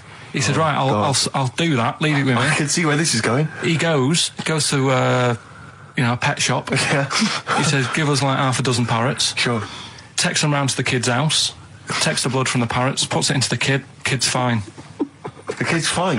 It worked. Such a load of shite in my life. I've never heard such twaddle, such just made up, enhanced, exaggerated bollocks in my life. A load of old rubbish, Karl. I mean, when he told me this, the doctor said, what do I do? And the doctor on the other end said, give him some blood. And the doctor went, where do I get blood from? So hang on, wait, I just need to clarify. Where do I get blood from? Give him some parents' blood. Give him some parents' blood. Give him some parents' blood. Yeah. But hang on, I just need to know where you read this. Karl. Where was this? Where did I you read stitched this? you up. You know what he said? He said, so do you believe it? I went, tell it to Steve. He went, do you believe it? I went, tell it to Steve. Karl. But where did you read it? That was on the internet. Oh, Karl Pilkington. What do you think of that? That's got to be your new name from now on. Oh. I had a mate who used to use it. What, he used to call you that? Yeah. Was that your nickname at school, Pilkington? No, it's not my nickname. It is now. No, it's not. It is now. Pilkington. Oi, Pilkington. Oi, Pilkington. Pilkington, do my homework. Where do you live? Where do you come from? Pilkington? No, there's this lad who called Mark, right, who used to go to school with, who used to call me that. And his mum, right, was like obsessed with cleaning. And I was never allowed in their flat. He makes the place look untidy. So she used to, I don't know if it was just me or all his mates, but I used to turn up and she goes, yeah, he is in, but you know what you've got to do? And he used to have to go round the side of his flat, and he had a computer, right, which he used to play. I didn't have one at that point, but he had one. And he used to have to go round the side of the flat and stand at his bedroom window with his window open, and I'd be sort of leaning in playing the game. You are joking. I'm not. His mum... You had the weirdest upbringing I've ever heard. The things you were willing to do. It's the strangest. What is this town like? No, I stopped going. Was there always music? Like, there's the horse in the house there. Oh, look at these two kids with big heads and webbed feet. All right, Ronnie. All right, Reggie. What was it like? She was obsessed. It is like you've grown up in a cartoon made for children. Yeah. No, his mum was really obsessed with cleaning. Can I play it through his window? I used to... Mrs. Ramsbottom, can I play it through Mark's window? Alright, you know what you have to do? She used to be up till about 3 in the morning. Pilkington again. What Have you washed your hands? What up till 3 in the morning? She Washing? used to be up doing the tiles in the kitchen. Washing until 3 in the morning? It's at 3 in the morning. And for ages and ages, that's saying that out on the tiles, I used to think that came from, like, his mum. Because she was out, like, cleaning them late. So, till I was about 13, I thought that saying, out late, on the tiles, Yeah. was... And now you're not confused by anything. Well... There's no misunderstandings in your life now, is there? So he was allowed to walk in and out of the house, was he? No, he was alright, and he used to come round to ours a lot, and my mum used to get these pies from Hagenbach's, right? So... I don't know what that is. It's at that bakery where they used to chuck the cakes out the back, I'll tell you about. Yeah. And When you at 6, you at 6. He loved it, but I could never go round to theirs, or if I did, it was like, well, yeah, he is in, and I'd go, alright, and then I'd walk round the side of the flat. Stand outside. Why did you ever knock at the door? Why don't you just go around and knock on the window? Just to check he's in, because he wasn't always in his room. If You he say was it in was the a- lounge, he'd have to go to his bedroom, and then that's You where say he'd To meet you, this is the strangest. And you'd play a computer game through the window. You say it was a flat. It wasn't like a 5th story one, and you had to get in one of those kind of cleaning contraptions and, like, Nice. winch your way up. on the I first love the floor. idea of that. So- Oh, Pilkington. Clocks from The Coldplay on XFM 104.9. I'm Ricky Gervais, with me Steve Merchant, and back, Karl Pilkington. Hey. He's raring to go. That's nice when you have a bit of time off, isn't it? Yeah, how long have you had off now About then, 3 Carl? weeks. About About 3 is it? weeks, yeah. We can't do that because we're sort of self-employed and we'd be letting people down, but it's different when you get paid anyway whether you turn up or not. But good to have you back. Good to I'm have never off ill. No, It's the good- first time I've ever been off ill. Like, Well, no, I mean, just you're off 2 weeks and then you're off. No, I just wish I was the kind of person who could let down an audience I know, of regular really, listeners. yeah, but like I say, Well, no, we spoke to you. You weren't that bad. A cold, you don't go home for a cold. We were discussing this last night in the pub, and you don't go home for a cold. Okay, so moving on. What have we got then? We got some Wasn't great cold, songs. though. I've brought in the Smiths. I've brought in Buzz Cox. I've brought in Neil Young. I know Steve's got some hip hop. Some great hip-hop. I've got some Hooray! great Elvis Costello. It's going to be great. Carl, come on, concentrate. You've been away for 3 it's weeks. just annoying. No, stop saying that. What? Because you're annoying me now. Why? Oh, that what what you do? Go home ill? Oh, he's annoyed me. Oh, has he? Yeah, I got wet jeans and I'm a little bit annoyed. Can I have some time off but still get paid? Yes, of course you can, Steve, Carl. right, he called me up, winding me up about this, and, right, I'm 30, right, I'm 30 now. I can only remember being off 2 times. Oh, his memory's going as well. You'll have some time off. And both of them were when I was at school. School? What's school? One when it was windy. Why did you have time off? Because it was windy. But to be honest, Carl, that lasted for 7 years. Your time off at school. Why did you have time off? Because it was windy. Were you windy, or was it windy outside? No, it was like when Your auntie wasn't out the window, was she? when the winds were bad in the 70s, and my mum said, oh, What's it? Whoa. What? I remember space operas and flares. I don't Yeah. remember the winds being bad in the 70s. well, my mum just said, you might get blown into the road, so don't go. She had so much faith in you, didn't she? As a human being. Is that why she got fired from the pie shop? I'm not coming in today, I might get blown into the road. Oh, God. The funny thing it was, right, Steve, they had this thing going at school, because a lot of people used to wag it back then. You still what? Wag it, sort of not go in, Right. right? And they sort of tried to make it interesting for you by giving you a An education. certificate if you did a full week. Reward for the rest Yeah, of your life exactly, with yeah. achievement. That sort of carrot. And also, like, let you go home at 3 o'clock on a Friday, Right. If you'd done a full week and that. Yeah. So it was lovely weather all week. Then it just sort of changed on a Friday, and I got up and it was all windy. It's My always mum windy said, for Friday on 7, isn't it? don't, if you don't want, don't go in, because, you might get blown into the road and that. So I said, all right, then I'll stay off. And, So why did she told you to hold on to a fence or Yeah. walk you there? What's this? Don't go out. if you Immediately get give blown? up. I love this getting blown into the road. Is that based on your cats that kept getting blown into the road? well, so I got to school on the Monday, right? And the teacher said, Took you a right, long time. today, to punish you, you're the only one who wrecked the whole week, right? Everyone else came in. You didn't. So everyone else is going home at 3 o'clock today. But you're not. Brilliant. Serves you right. And I wasn't bothered though. It was great because I said, well, you'll have to stay with me, won't you? And it was great. So all I did for half an hour was doodle and stuff. It was great that afternoon. yeah. And that was ages ago. That was like when I was about 8. And that's one of the times I was off ill. Yeah. So it was, but that wasn't even ill, that was wind.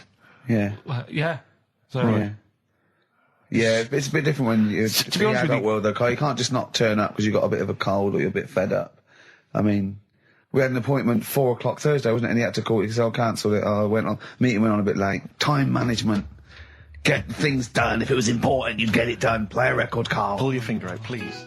When I was a kid, right, and it's all right for you to go into women's toilets when you're a kid. It's like, oh, it's a bit cute, right? As long as you're not, like, over 15 or something, right? Right. But when I was a kid, I went into a toilet, and women, when they use their little cubicles, they don't shut the door. Some of them just sit down on the toilet, right? And you see everything. And, no, seriously, that's probably one of the first times I saw, like, a woman. Yeah. That, right? And my Auntie Nora when she was staying over. What happened with your Auntie Nora? She was, she's into wearing caftans. Into wearing what? You know, caftans. Oh, yeah. What are caftans? Big, bellowy sort of dresses. Right. And, yeah, I used to sit on the floor at home in front of the telly. Sure. She was on the chair behind. Yeah. She did a bit of a sort of a Sharon Stone scene. Oh, God. Yeah. Did you see it? There was no underwear. No. What age were you? What was it like? What age were It you? was like a ripped tennis ball. So. What? Right, we're off air. We're off air. Either that or put us in for the Stonys. Rockbusters. you know? Rockbusters, but tell the prizes, Steve. Yeah, Tell we them have got Christmas some, gift. This is Christmas Christmas gifts. I don't know if you'll receive them in time to actually pass them off as gifts. I wonder to if your I friends can and tell family. that Ross Noble story that he told us. I don't know. We'll have to discuss that when the record's playing. Okay, all right. Okay, so you heard a track from it just then. This is the XFM Christmas album. I think that's been knocking around here in the office for years, hasn't it, Carl? Or is it new this year? It was brought out about 2 years ago, Okay. but Christmas songs are Christmas songs, timeless, Christmas songs. aren't Yeah, it's not bad. There's Scott bands on there, like the Dandy Warhols, the Webb Brothers are on there, Drugstore, Bell and Sebastian, Flaming Lips, all sorts. So we've got that to give away. We've also got this Smashing Pumpkins compilation, which we've seen, again, that seems to be knocking around for weeks. Another one of those 50 years of the greatest hit singles. I don't know, Culture Club's on there, Queen, I've obviously, just Lennon. seen the cult film. Yeah, the cult film will come back to you shortly. This, I think, is one of the most exciting gifts. If you have a video player and you want to get trim, then surely Big Brother 3 champion Kate Lawler and her cardio combat video, in which I think she uses kind of, I don't know, military kickboxing training to get you trim and taut and looking as good as her. Then you can get that as well. We've also got a exclusive 7-inch single from the White Stripes, a kind of Christmas single. Is that from them? Yeah. That must be quite rare. That's probably the only thing. That is rare. That is worth something. And the current badly drawn boy album, Have You Fed the Fish, which I think is slightly mediocre. They've gone up, actually. I think that the level of prices there has gone up. Not a bad selection, but here is the big movie. And actually, I have to say, this is not a bad one. No, it's not. Again, it's not terrible at all. It could be worse. It's James Caan in the original Rollerball, not the disastrous remake that came out recently, but the DVD version of Rollerball. So that's there as well. So something fairly interesting. That's worth winning. Right, come on then. Let's do Rockbuster. Well, will we play a song to give people time to get a pen and paper and that? Yeah. Yeah. So we're doing it next. Yeah. Vines was Jackson on XFM 104.9, and Ricky Gervais with me, Steve Merchant, and Karl Pilkington, the man of the moment, with his Rockbusters coming your way with all those great prizes. Yeah. Right, we're doing it now? Yes, sir. I noticed Heat magazine sort of put a bit of a spanner in the works. Why? Because they were saying, oh, maybe it'll be a Christmas edition of Rockbusters. And I'd already sorted them out. I wouldn't worry, Carl. Well, what I've done, I've cleverly tweaked them to make them Christmassy. So the Christmas bit in it has got nothing to do with it whatsoever, but I just thought... So you mean the clues have a Christmas element? Well, yeah, But it's nothing to do with the answer. It's nothing to do with the answer. Right. So why don't you just ask the normal ones and I'll ring a bell. I'll shake some bells. Well, it's the equivalent of that, but in sort of speech. Right? Brilliant. So the first one, there's a load of letters there asking for advice. Put them on Claire's desk. Oh, and have a good Christmas.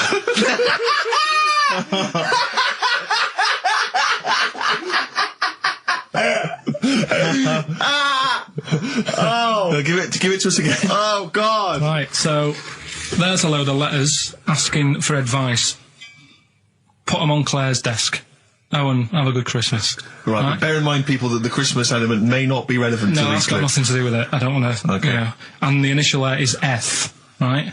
That's F. All right. Right, the second one. Ask your mum if you should, after you've wrapped the presents. Right, so Ask your mum if you should. ask your mum if you should after you've wrapped the presents. That's S. Yes. S. All right. Okay. And the last one, a couple of people were arguing in the supermarket at the fruit and veg counter, but it's busy in there because it's Christmas. That's probably what brought it on. So that's B. Right? B. Oh God! So they're the three. Well, I'll just recap. Yes, please. Yeah, I have no idea. so I the can't first even. one. I don't know what to start thinking. Right, there's a load of letters there asking for advice. Put them on Claire's desk.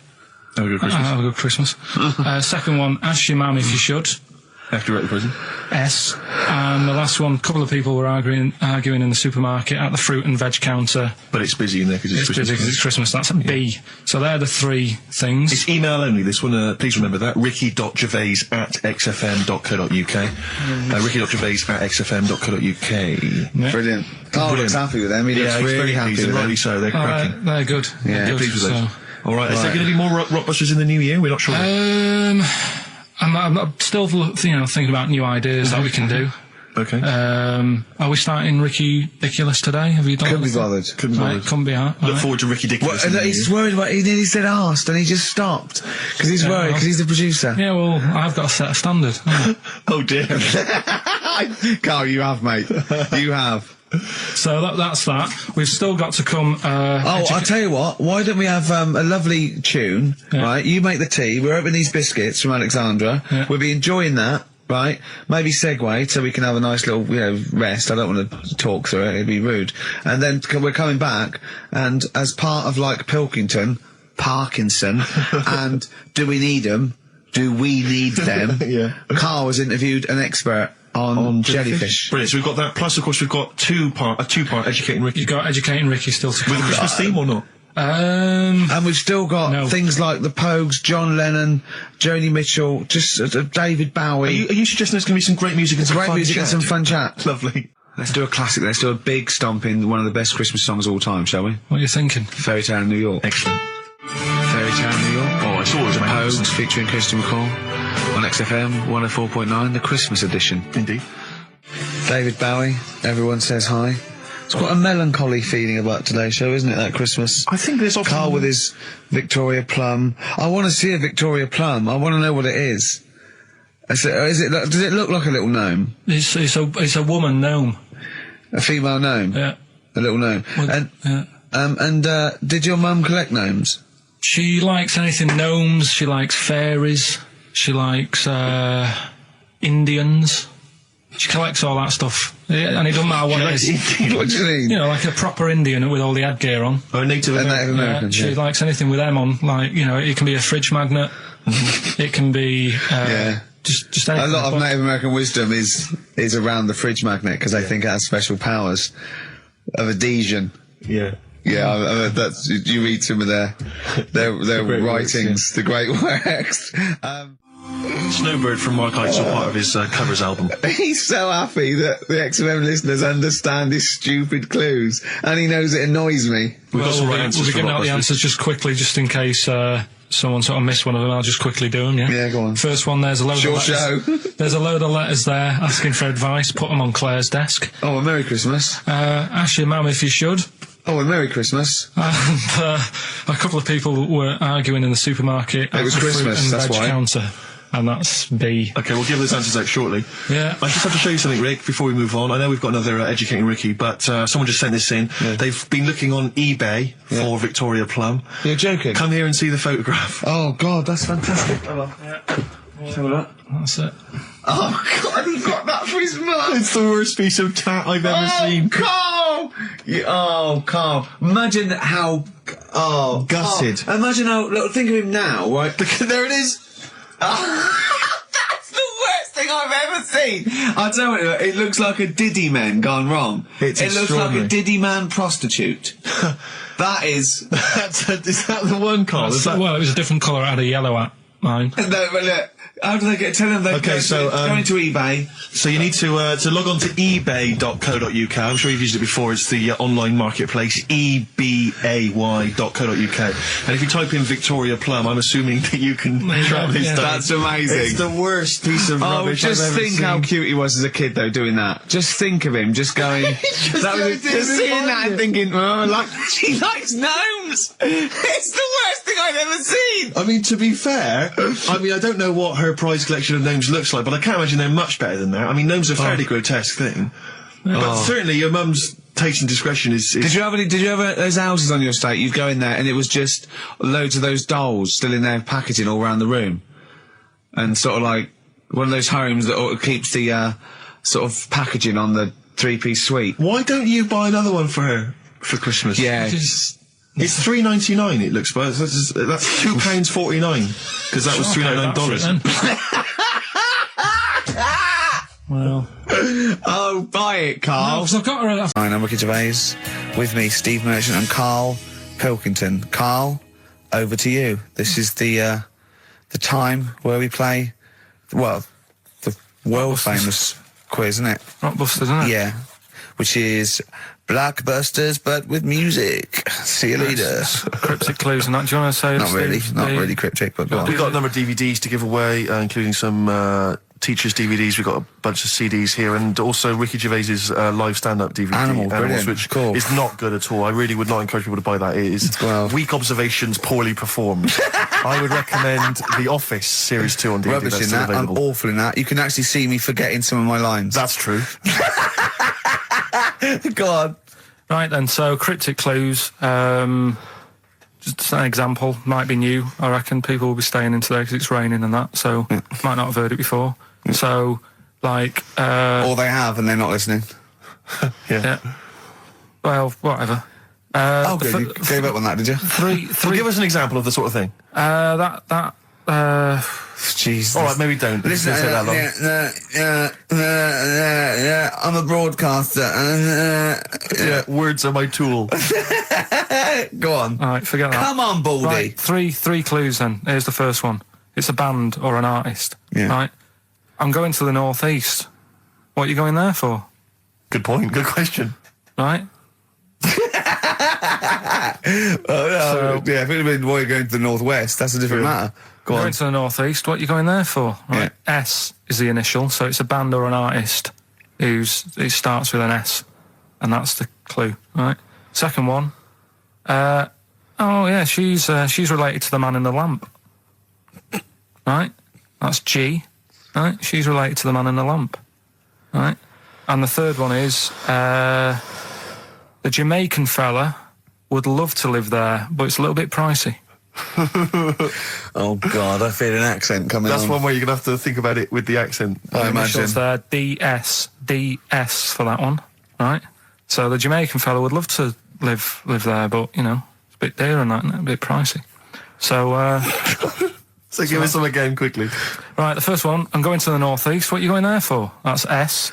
She's related to the man in the lamp, you know. That's G. Changes a and bit. the Jamaican fella would love to live there, but a little bit pricey. Mm-hmm. And Okay. that's DS, so email in or text and that. Ricky.gervais@xfm.co.uk. What's Or the text 83XFM. Yeah, what's Win that? those prizes. Right, running her to school one day, and she's in the back of the car with a mate, and they chatting away about stuff like kids do.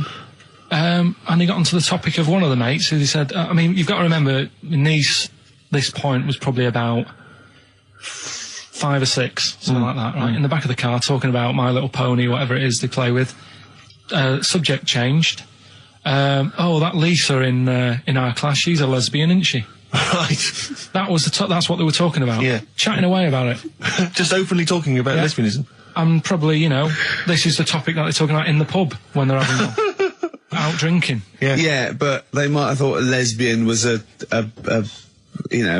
funny word or something. You don't necessarily know the ins and outs of it, do they? It's weird though, isn't it? Because when I was younger at school, you didn't you swore a little bit, but it wasn't like major swear words, and you sort of did a little bit of nicking, but nothing like they get up to now. I mean, My girlfriend, when she was about 7 or 8. Just walked to school with her mum, and she called her a C-U-N. Right? You are Joe. No, she said, because she thought it was she said she thought it was a big furry animal. So she was being nice, and I remember, where'd you do that? Where'd you do that? Like, just heard it at school. So they might not know what it means. But because I'm thinking maybe, did you start the show with that particular kind of manner? Just because obviously a lot of new listeners, I imagine, thanks to the massive poster campaign, and you obviously want to impress them and charm them. There's a few examples today of irony coming back and biting you. Yeah. That seemed like a funny idea at the time, me posing that. But Jonathan Ross phoned me up when they first went up and he just said, I've just seen a big poster of a predatory gay. Yeah, you do look a little bit. Hello, what's your name? Would you like to sit down here? And then you're in the background. And also, I think the funny thing about having you as a partner, I mean, the only good thing is that you look weird and tall, like too freakishly tall and lanky. Oh, yeah, but in that one, no, because your background and you're smiling, you don't look as weird as you do in real life, or as freakishly tall. So it sort of ruins it a little bit for me. They found out that scientists. Oh yeah. I've found out 17th century that like now 1 in 10 rams are gay. 1 in 10 rams are gay. Yeah. Yeah. So that was like, wall it. That's how I could get that in. They got a load of gay and straight rams. Right. They worked out which were which first. They said, right, that bunch there is a gay bunch. They looked better. They just had more pride in their appearance. And the other ones, the straight ones. And then they gave them to this scientist and said, right, go on, do what you got to do. And they took the brains out of all of them. Just to check. And Steve's got the Sun. Yes, We're just going to be doing White Van Carl, where we ask Carl the questions the Sun asked some other bloke. That's right. Because we think Carl's got more to say than anyone on anything. Carl only tells the truth, by the way. Just remember that, listeners. Off you go. Yes, well, today's White Van Man in the Sun is John Slade. He owns his own door maintenance company. His answers are very informative, I have to say. But Carl, what do you make of the Channel 4 producer, aged 30, who duped a school into believing he was a teenager for a documentary? Are you familiar with this story? no, go on. Well, basically a 30-year-old guy kind of fooled the school into thinking he was a pupil for a secret documentary. The school's outraged. Do you think that that's, for you, should anything go when it comes to making TV? I think I've said to you before, there's loads of kids at my school. I remember being in the first year, and kids who, what year do schools go up to? I was in the first year. What is it? 11. 5? Oh, sorry, first year of infants and juniors. No, secondary school. 11. Right, year 11. Kids have beards and stuff. No, not year 11. They're 11 when they first go to secondary school. Right. Well, I'm 11. The kids at the older end. Well, there's a fifth form, and then there's you can leave when leave when you're 16, I think, can't you now? Right. Well, kids who were 16 looked old. They did have beards. I remember going there and thinking some of them were teachers. I think he's answered that. Next one. What's the next one? Tattoos and everything. I think they're kids in the earlier years even. What do you make of the fact that Mariah Carey's £38 million payoff has cost EMI staff their jobs, and we're talking 1,800 EMI staff who have lost their jobs? What do you think of that? Yeah, I mean, is that silly money, Mariah Carey, on 38 million? She doesn't need that much. She doesn't need that much. She has to dress nice, though. It's not her fault. I'd say it's bad business. Okay. Because EMI, did you say? Yes. Right. They've got rid of them staff. Yeah. Mariah Carey's left. Who's going to do the work? Do you think Mariah should come back and do some temping? Well, they should have got a loan and paid her. Okay. Do you know what I mean? Vicious circle, that. Right. Have you done a business degree or anything? Have you? Commerce. You did commerce. Where did you do that? What did you do with that? At school, I'd learned how to fill out a cheque, pay a bill, and I think I had a trip round Kellogg's. Did you get an O-level or a GCSE? We know he didn't. You know, I did. But was there a commerce exam, or was it just a division of Can't maths? remember. What did he fill out a check? A subset of It maths. was an option. It was like, if you want to do it, you can. What was it? Fill out a check. Fill out Pay a check, bill. Pay a bill. Have a visit round Nipped round Kellogg's. Kellogg's and I saw my sister's boyfriend there at the time. He sorted me out with some variety packs. Really? What was in them? You know, Rice Krispies and Good stuff. Cocoa Pops? Space Dust or whatever it is. Space Nuts. So, sorry, that wasn't Ken Dodd, though. No. That was someone else, was it? That was an aunt. That wasn't Special K. Oh, dear. What about this then? Home Secretary David Blunkett admits that muggers rule some streets.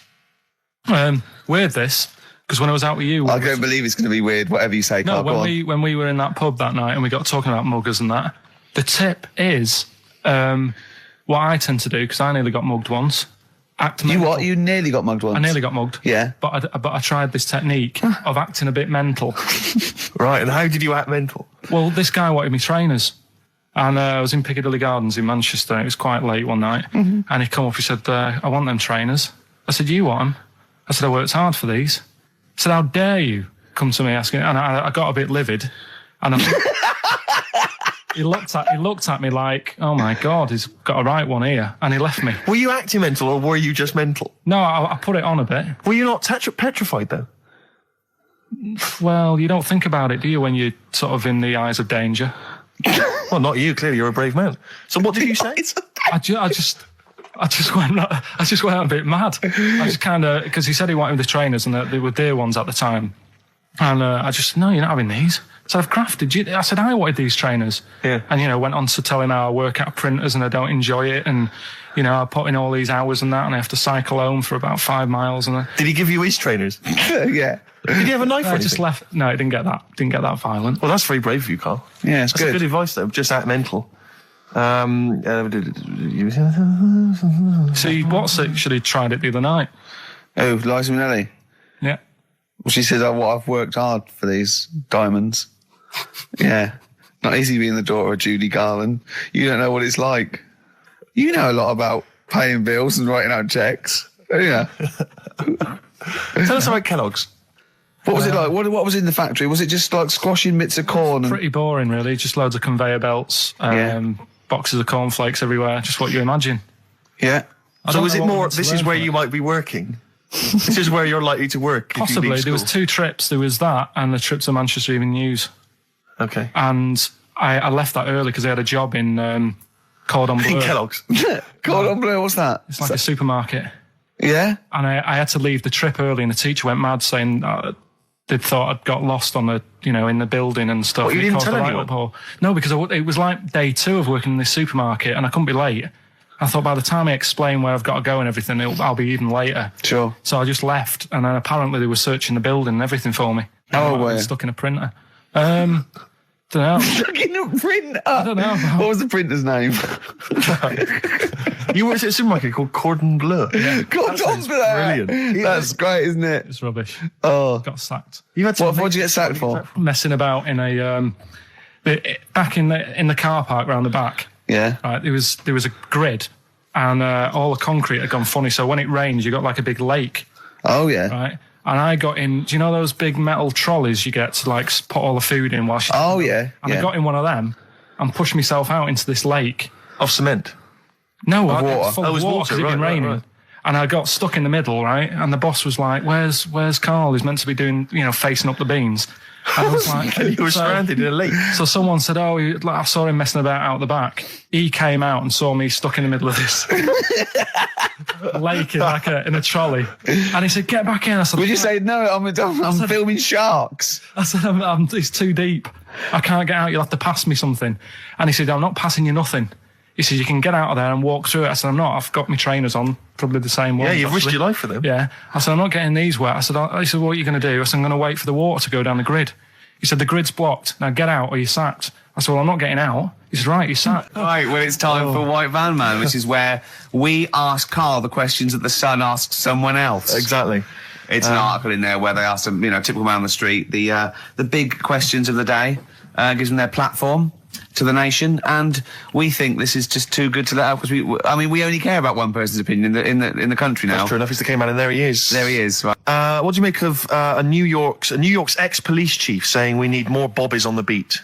He's come over here. He's the guy that sorted out crime in New York City. He's come over. He said, "You're going all over the place here. You need more bobbies on the beat, more policemen, more a visible police presence." There was something last week about some copper in London who was sat sat on a bench, and he was asleep or something. Oh, yeah. And people were like outraged because like he should be looking after, you know, England's people, not nodding off on a park bench. Which is a bit daft because they were shouting he should be looking after England's people. Was this the 16th century you went back to? What do you mean he should look after England's people? You know, wherever he was, if he was in like a park somewhere, they were like really annoyed because he was asleep. But sure. He was probably undercover. No, but the thing is, if there would have been any trouble, I'm sure he would have woke up. Yeah. If there was any sort of, if someone needed help and he screamed, he would have woke up. So I don't know why they were having a go at him. Yeah. And he might not have been there at all. So, you know, it was, you know, so he probably have his radio turned on, didn't he? Yeah. Listening to Heart. So you're not concerned then that there's not, the crime's going up? I think there's enough. I see quite a lot of them whizzing around. Okay. You're happy then? Yeah. As long as you're happy, Carl. So you don't think it's too much crime? No. Just the right amount of crime? Yeah. What about the fact that new gambling laws give Blackpool the green light to become a British Las Vegas? What do you make of that? Are you a gambler? Little bit when I go on holiday, like going in the arcade and having a little flutter. Sure. What's your favourite? I have a go on the fruit machines. Yeah. There's a good one called The Simpsons. Right. Is that your favourite? Yeah, it's quite good. Is that a tie-in with the TV show The Simpsons? Yeah. Okay. Will he make Blackpool the next Vegas? I don't think so. No, nor do Can't see I. it happening. No. You been to Blackpool? Yeah. What was it? It's a bit rank. Is it? It is a bit rough. Okay. Needs a lot of work doing on it. Yeah. No, that won't happen. Okay. And you're not worried about this encouraging gambling, generally? Gambling's not a vice you're concerned about? If you're a gambler, you're a gambler. Do you know what I mean? If Blackpool isn't done up, they'll go somewhere else to have a flutter. Sure. So it's not going to make any difference. Okay. No.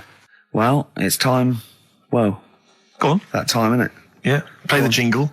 And it was just sort of, you could tell that she was clearly probably desperate for crack or a latest fix of smack. So she was literally, the normal etiquette of prostitution, you know, that they hang around, they show some thigh. I've seen this in films. Woo ya. Yeah, exactly. Yeah. Take you out for a meal, that sort of thing. That had sort of gone out of the window and she was just there, desperate, running around the streets. Did she go out of a window? Because that's another thing they sometimes do, specialist ones. But I was shocked because I've never been propositioned before like that. Really? In London. That's weird, isn't it?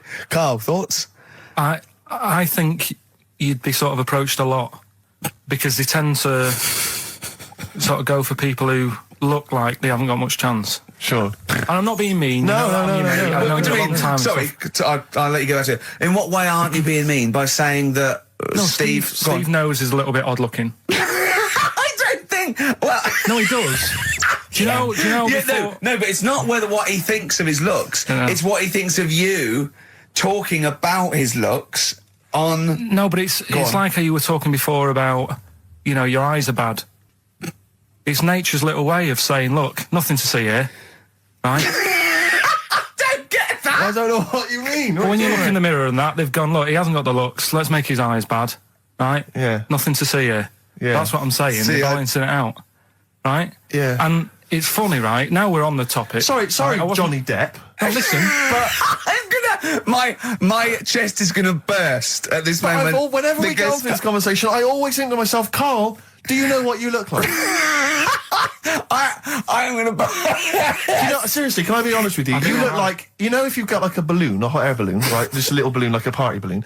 If you drew a little face on it, right, and inflated it about halfway, that's what you look like. right. No, play a record. I don't want to get into this. It's too intense. Now you've got onto this. Let's just nip it in the bud now. I'll tell you something that I wasn't going to tell you because I think it was I don't want to hear it. I don't want to hear it. Right, it was on the tube.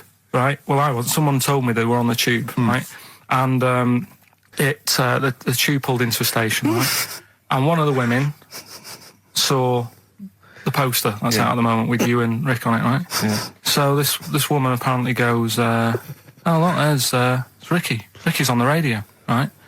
And the other woman goes, "Oh yeah, don't you listen to it?" So she goes, "Oh, I didn't know he was on the radio." And she goes, "Oh, I'm sorry, Steve. look at." Because he didn't sound this bad. She said, "Oh, look at that person he's with." So she goes, "Yeah." She said, "That's Steve." She said, I was sort of aware that he looked odd because Carl mentions it on the radio. Yeah. So it wasn't as much of a blow to me, but I can see how it was a bit of a shock to you. Yeah. So That's weird, isn't it? Yeah. And that isn't me sort of telling this woman to say anything. That was all happened without anybody else sort of bringing it on. Yeah. Do you know what I mean? Yeah. So... Was it... Sorry, you seem to be relishing this. Was it because of the little balloon story that made you... I honestly, Steve, I wouldn't have told you, but if you're going to start, having a pop... Yeah. Do you know what I mean? I can't just sit here and take it and that. No. I mean... all mates. Yeah, it's just... Yeah. Well, I mean, I was mistaken for Johnny Vegas. Steve's got a story about that, if you want to have a go at me. Well, someone just thought you were fat with a beard, which is true. Well, don't have a go at me, because he said you look... Well, you started it. No, I didn't. Yeah, I didn't. You were milking it. You were egging him on. I was laughing. You were egging him on. I sort of was. Yeah. But let's not, Oh, it's a good job you've got lots of good mates like Jonathan Ross you can go and hang out with. You don't need other friends, people who've helped you in your career. He's good